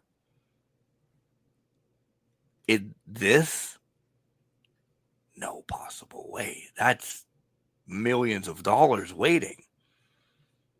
I don't think all the bigs are on this card. I think we're going to get Trish thrown in here at some point. There's going to be more legends, with my air quotes, thrown into this. We love number 1 of Evolution. they're doing it because there's been way too much backlash on it. So then it plays into the fact that, okay, they've done so much backlash on it, so they had to do the pay-per-view. Now our truth is back because they've heard a lot of the fan theories, a lot of the fans complaining, whatnot. Are we fully seeing the stock implications of what this is that we have to succumb to the fans a lot? And I know a lot of us are like, well, wait, it should be about what the fans want. It should be what the fans need and want and all of that stuff. Agreed, but there also needs to be some continuity and a plan. Because if you just go chaotic and start throwing shit at the wall, doesn't make for a good pay-per-view. We go back to what we had 4 years ago versus what we had 2 years ago. Yeah. And I'll be that guy. It's a Sunday night pay-per-view. It is. With a loaded weekend of wrestling. Yeah. You could be burned out by Evolution 2. And you're like, I'll catch it on Wednesday. Or I'll catch it on Thursday.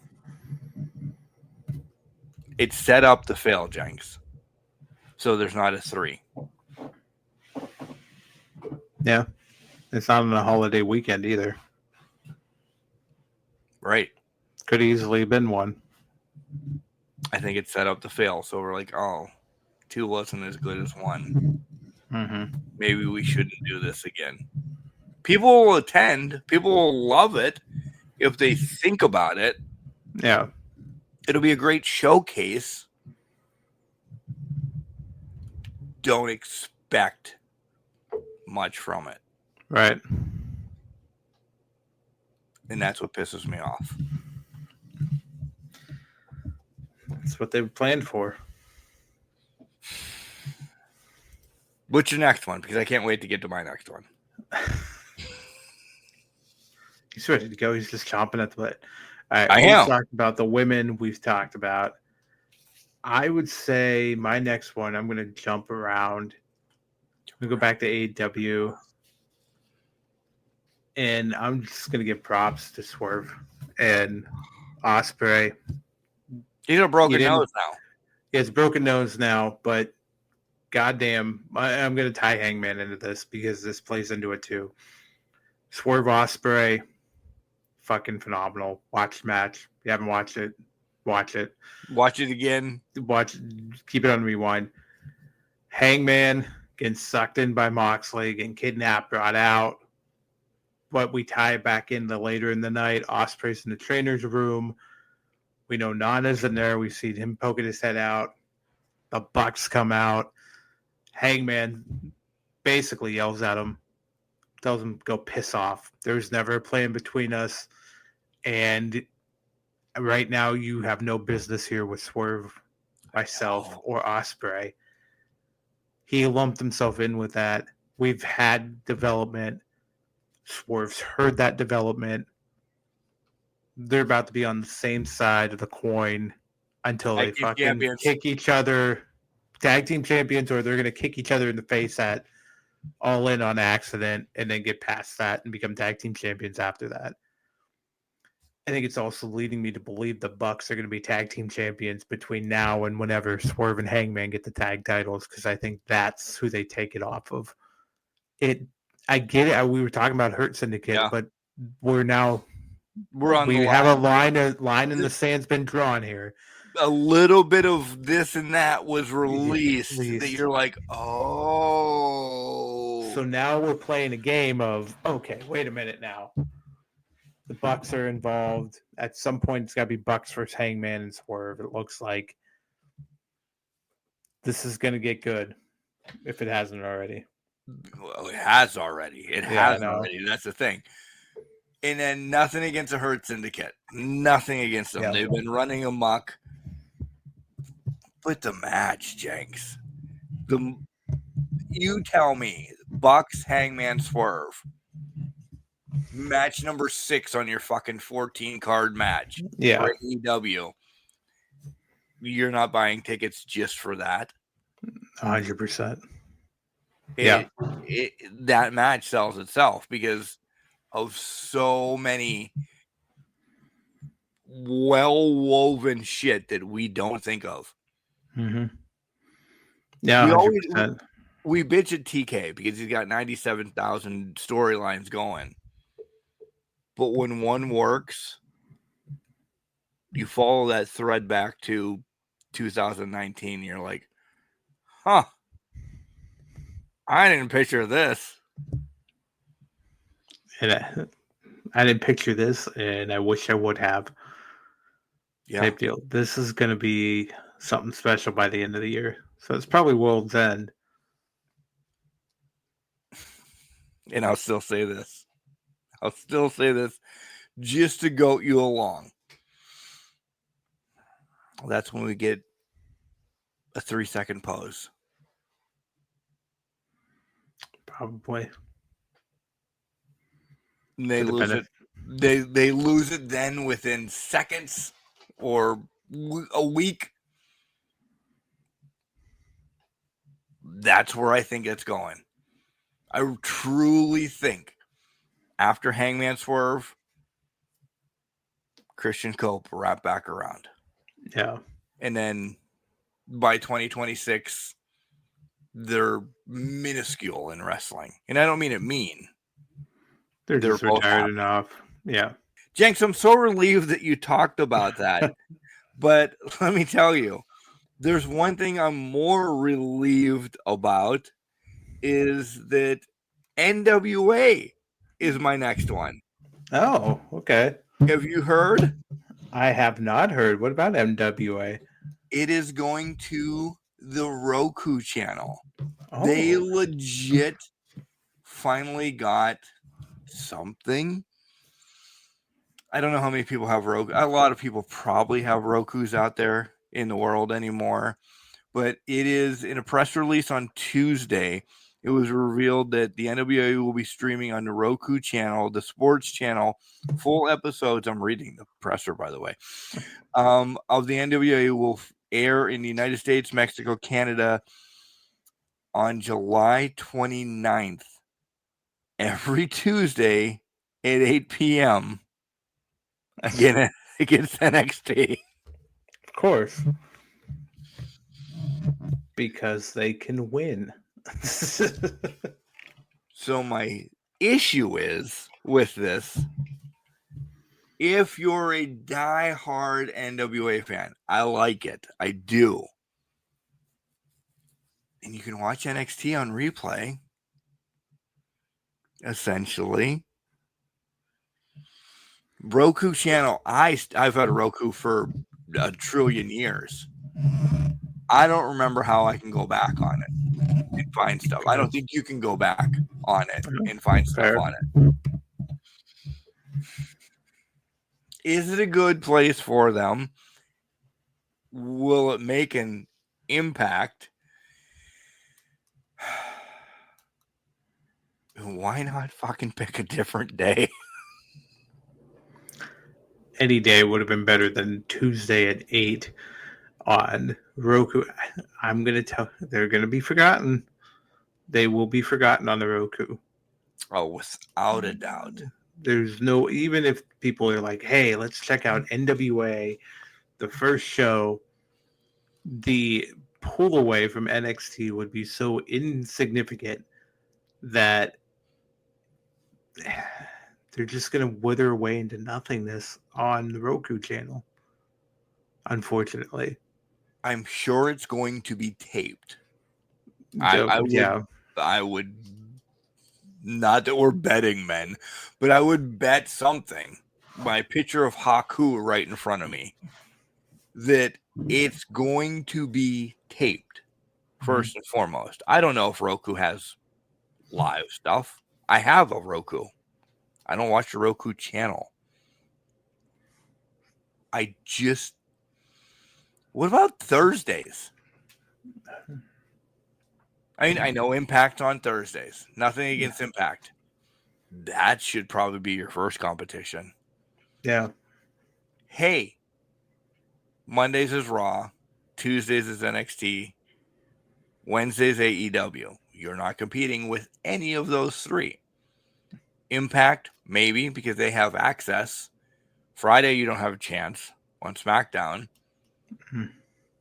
How about going 6 o'clock on Saturdays prior to any PLE that would be on? Yep. I'd Or watch. Collision.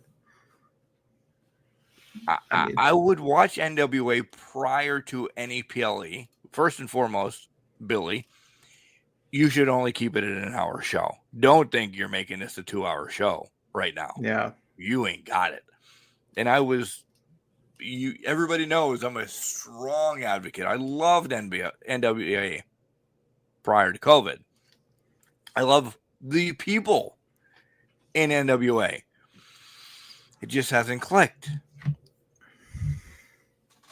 Why not what NWA/WCW was when it was a fucking lightning rod?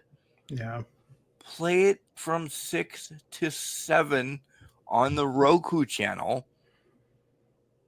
I'll give up the pre-shows of any organization to watch a live studio one.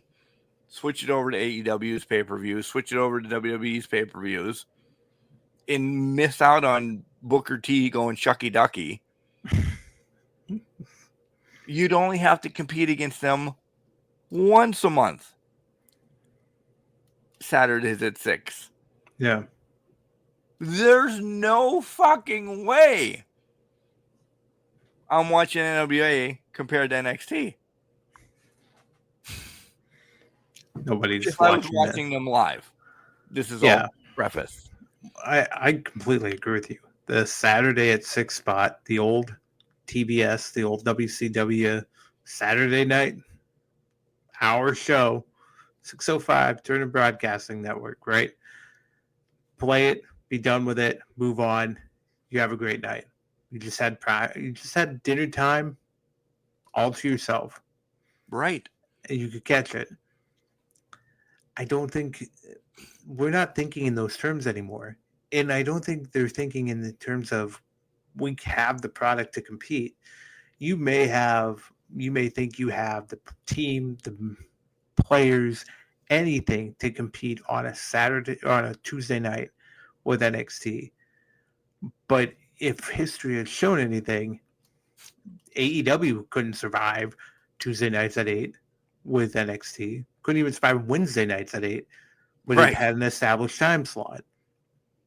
Where you're fighting uphill, you're battling a blaze that you are ill-equipped to fight at this point. You're throwing yourself to the wolves and throwing yourself into hard times. Oh, I like all the references. You're welcome. Hard times, baby. And it's going to fall. It's falling on deaf ears, I know it is. But at the same token, this is not a pissing contest you want to have. Yeah. How about this, NWA? How about this? Stop the drug usage. Stop of this, stop of that. How about something really cool? Really back to my childhood. I don't care if it's on Roku. I'll go. 11 o'clock Saturday mornings after fucking cartoons. Mm-hmm. That's where... Those are the people you need to grab right now. Our demographic isn't watching Roku at 8 o'clock on Tuesdays. No. Give me some fun stuff. Maybe make NWA rock and wrestling again. You have the characters there. You really do have the characters there. I will compare. Get ready. Hollywood Haley J pops in and out of NWA. She's Wendy Richter. J-Rod pops in and out of NWA. Bad reference, but Wendy Richter's opponent was Fabulous Moolah. Right? Yeah. You have that. You have the clowns. You have this. You have that. NWA is built for fun right now. Reset your storylines going into Roku and make it, well, cartoons are over. You like wrestling. It is G rated. Let's see what NWA is doing. Because you don't have the 18 to the 48s whatsoever. No. Unless they're in your town. Then I go watch any independent wrestling. Anything like that. Because I go to wrestling. I like wrestling. You go to wrestling. You like wrestling. I could be in the ring. You'll go. You could be in the ring. I'll go. Because it's in our town. Right. Roku is national. Probably worldwide. Fine and dandy. It is a bigger step. Essentially the same step you had during COVID on YouTube. I don't know why I air quoted YouTube, but you know what I mean, Jenks. Yeah. You stepped way back to get where you were. And you don't have the players now. You have the talent, but you don't have the players built. You're failing, Billy. You're failing. Billy's trying to create something edgy and more sex, drugs, and rock and roll with wrestling that it doesn't need to be. Trying too hard going into that space without, to your point, the players to go into that space. You start leaning into what you have and work with what you got. And if it's making it more kid-friendly, maybe that's worth a shot. Yeah. You got another one? I have one more. I have one more. What's your one more? My one more is kind of essentially the entirety of this year's Vice Dark Side of the Ring. Okay. Stick and stay with there. Yeah, let's end it there because I think my one more is Jay and Gunther. We kind of touched on that. Fallout, whatever. Gunther is the title champion again. Let's go Dark Side. Okay, let's go Dark Side, then we'll jump into yours. Not a good season. Yeah. Not a good season for, and we hinted probably for the last couple weeks about it. I think there's some that are, and I know it's been years, but I think it was still way too fresh. And you brought up this one. We talked about a match this year, which it's one of the greatest matches that I've ever attended in my life. Right. Way high up. I barely saw Mankind fall, but I was there. So it's a memory that I was there. Yep. We've talked to the players before about the Hell in a Cell. We've heard everything. So you just made that. Fucking Billy Jack Haynes' stuff happened just last year. Like, his business isn't even done yet. Yeah. So we really didn't get a story. We just got the news reportings of it. And I'm not shitting on Dark Side of the Ring. I love their concept. I love everything about it.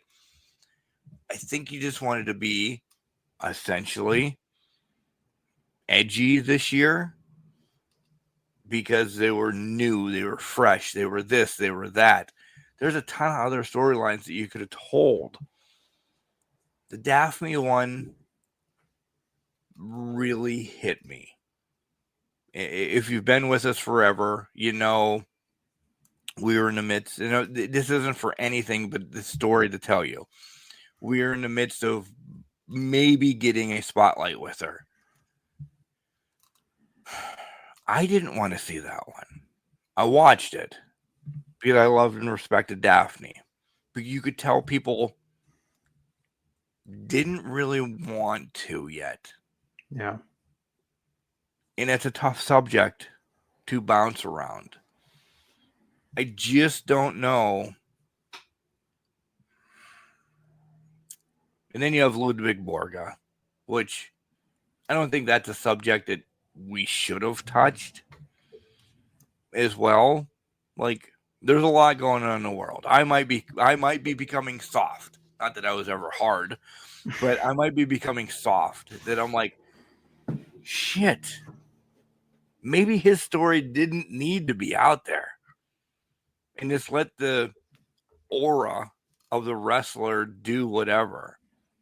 I just thought it was a not so good season. And I'd like to hear from Can Crusher Nation.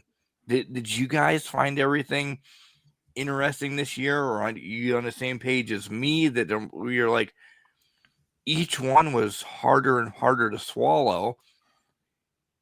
And then we get to like the last couple are like, I'm gonna get the opening and closing to this because there's nothing in the middle. Yeah. I think it hit a season where it was out of ideas that it could run with. And I'm wondering if it's reaching that point because I think a lot of people don't want their dirty laundry aired through this show because historically it's a very negative spotlight that it'll provide on something. Dark Side. It's called Dark Side.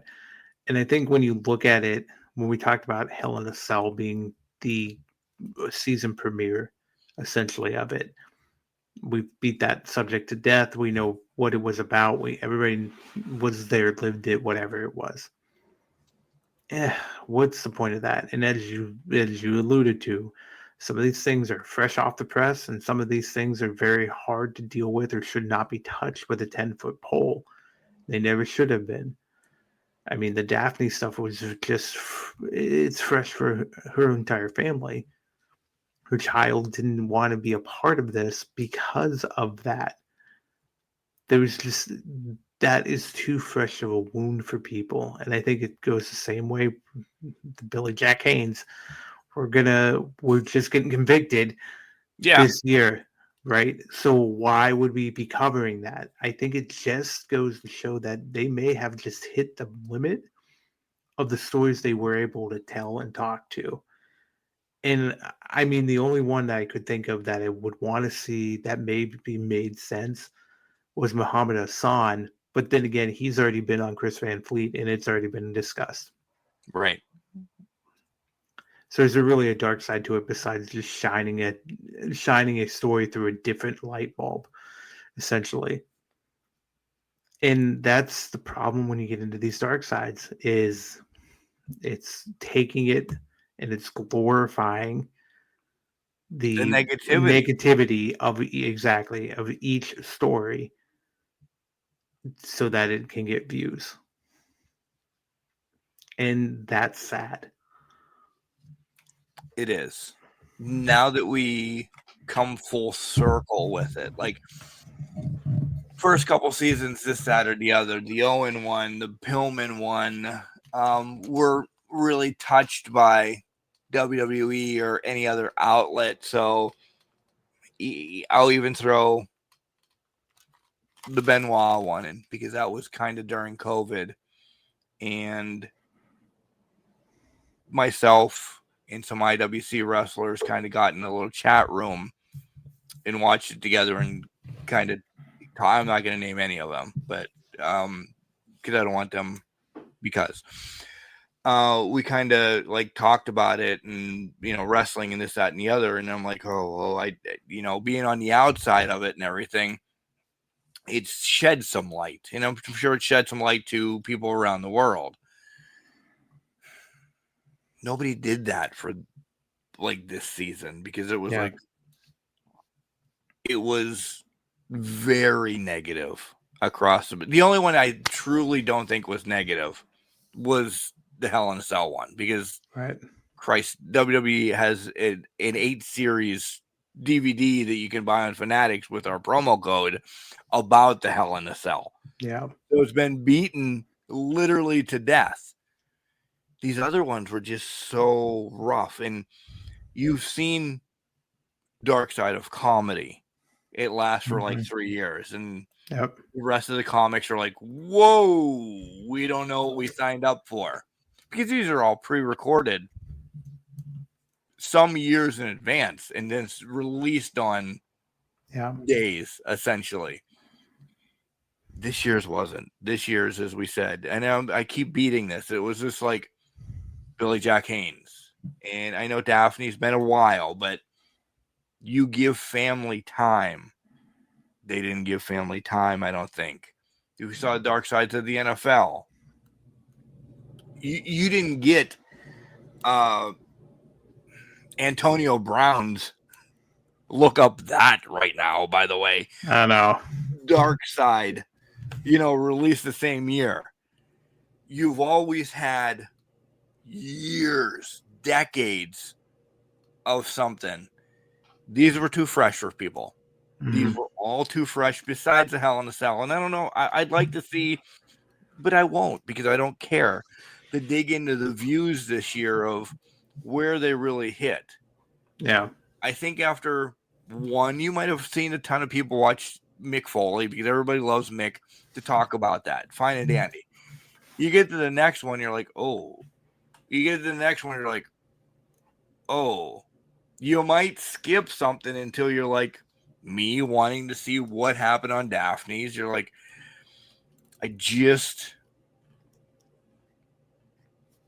I'd be shocked if it's renewed. I'll put it that way. I wouldn't be shocked if it's renewed, because I'm sure it will be. It's just a question of what negativity and bottom of the barrel do they scrap up for season 7. Hassan's story was great, but it was really nothing he did. No, it was just a bad time. Bad timing. Yeah. I like the stories. The Brews of Brody one, stuff like that. Like, shit we don't know. We know why Hassan couldn't do what he could do. The world was coming to an end. Not really, but you all know what I mean. Yeah. Agreed. Honestly, I was only going to bring up Gunther beat Jay. Was it the right decision? Is it just so we can get Goldberg Gunther? Without a doubt. So I don't think there's much to talk about there. I think we can leave it on Dark Side, but that was going to be my thing, was just here we are. Right. Here we are. I don't know. I'll jump in on Jay Gunther, though. Like, do it. For a while, like, we thought Gunther was going away. We thought this, that, the other. Like, how are we going to build him up? And then, he had that match. Yep. I don't know if it helped him. I'll be the guy. Cool. I don't know if it helped him. He has that 2 months of negativity after 666 days and this, that, and the other thing. The 2 months of negativity is way too much fresh. Yes and no. I don't think he's fully recovered from it. Absolutely not. He has not fully recovered from this. But throwing him in the ring with somebody that has historically, the last 12 matches that he probably has had absolute stinkers, and just is not worth watching, since it's not 2003. But what's it truly about? Money. It's always about the money. Yeah. So when it happens, it's going to be short for the money, and then we move on. Yeah. And it's not building out to be great. It's not building out to be great whatsoever. it'll never be great. There's nowhere in hell it will actually be worth watching or be great at all. So you're not So- waking up at 5 o'clock in the morning to watch this one? No, I think I'm gonna sleep in till 5:55 and then watch it some other day Good call. because that's how my mornings usually go. So Right.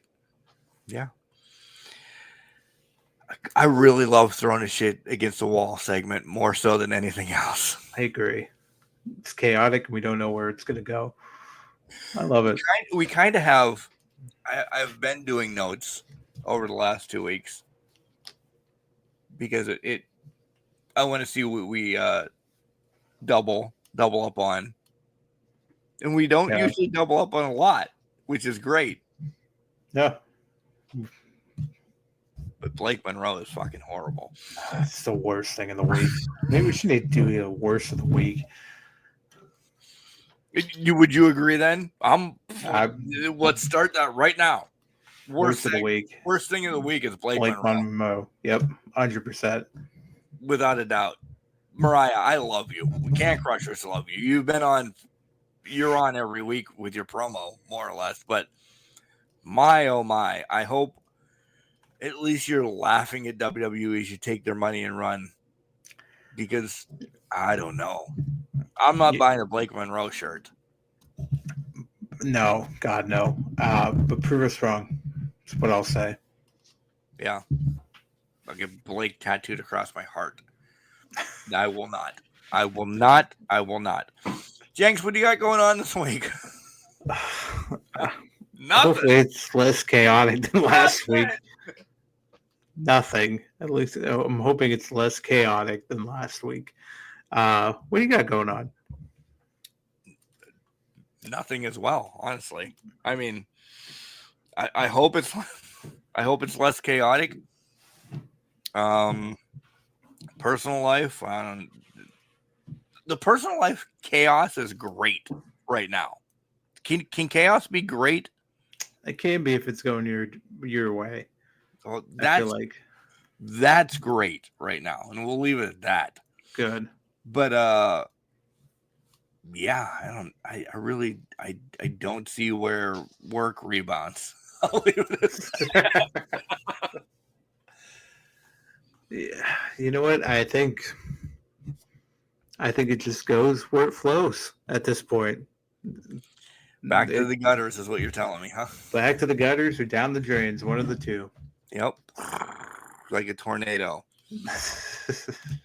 Next week, me and Jenks are going to announce when Ask Can Crushers is coming back. I'm thoroughly excited for that. So start getting your shit in from cancrusher69@gmail.com or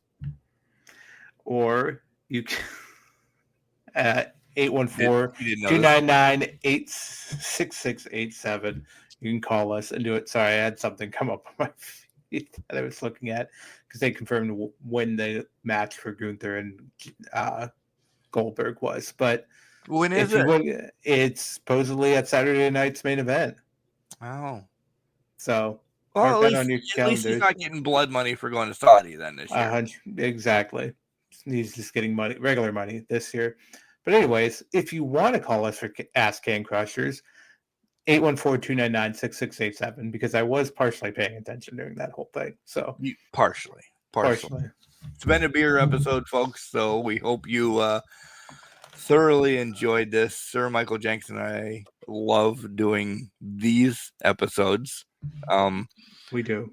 More, we really do. More to come on what's coming on Can Crushers. I don't know really how I'm going to end this. So peace out. No. Peace out, homies. I do have one thing to say. I do have one thing to say. Sunday's Father's Day. Make sure you tell them you love them. Make sure you have one father. I understand. I've been down the path. You have one father in life. Cool. You have many stepfathers. You have many role models. Tell all the dads that have been something to you in your life how much you love and respect them.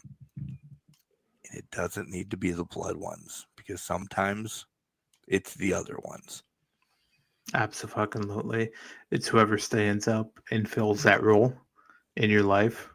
Make sure that they know that you love them, you respect them, and that you appreciate everything you've done, that they've done for you. But remember, just because you're trash doesn't mean you can't do great things. You're a garbage can, not a garbage cannot. Make sure you tell your loved ones, including your dads, that you love them. Because you never know. Boop, boop.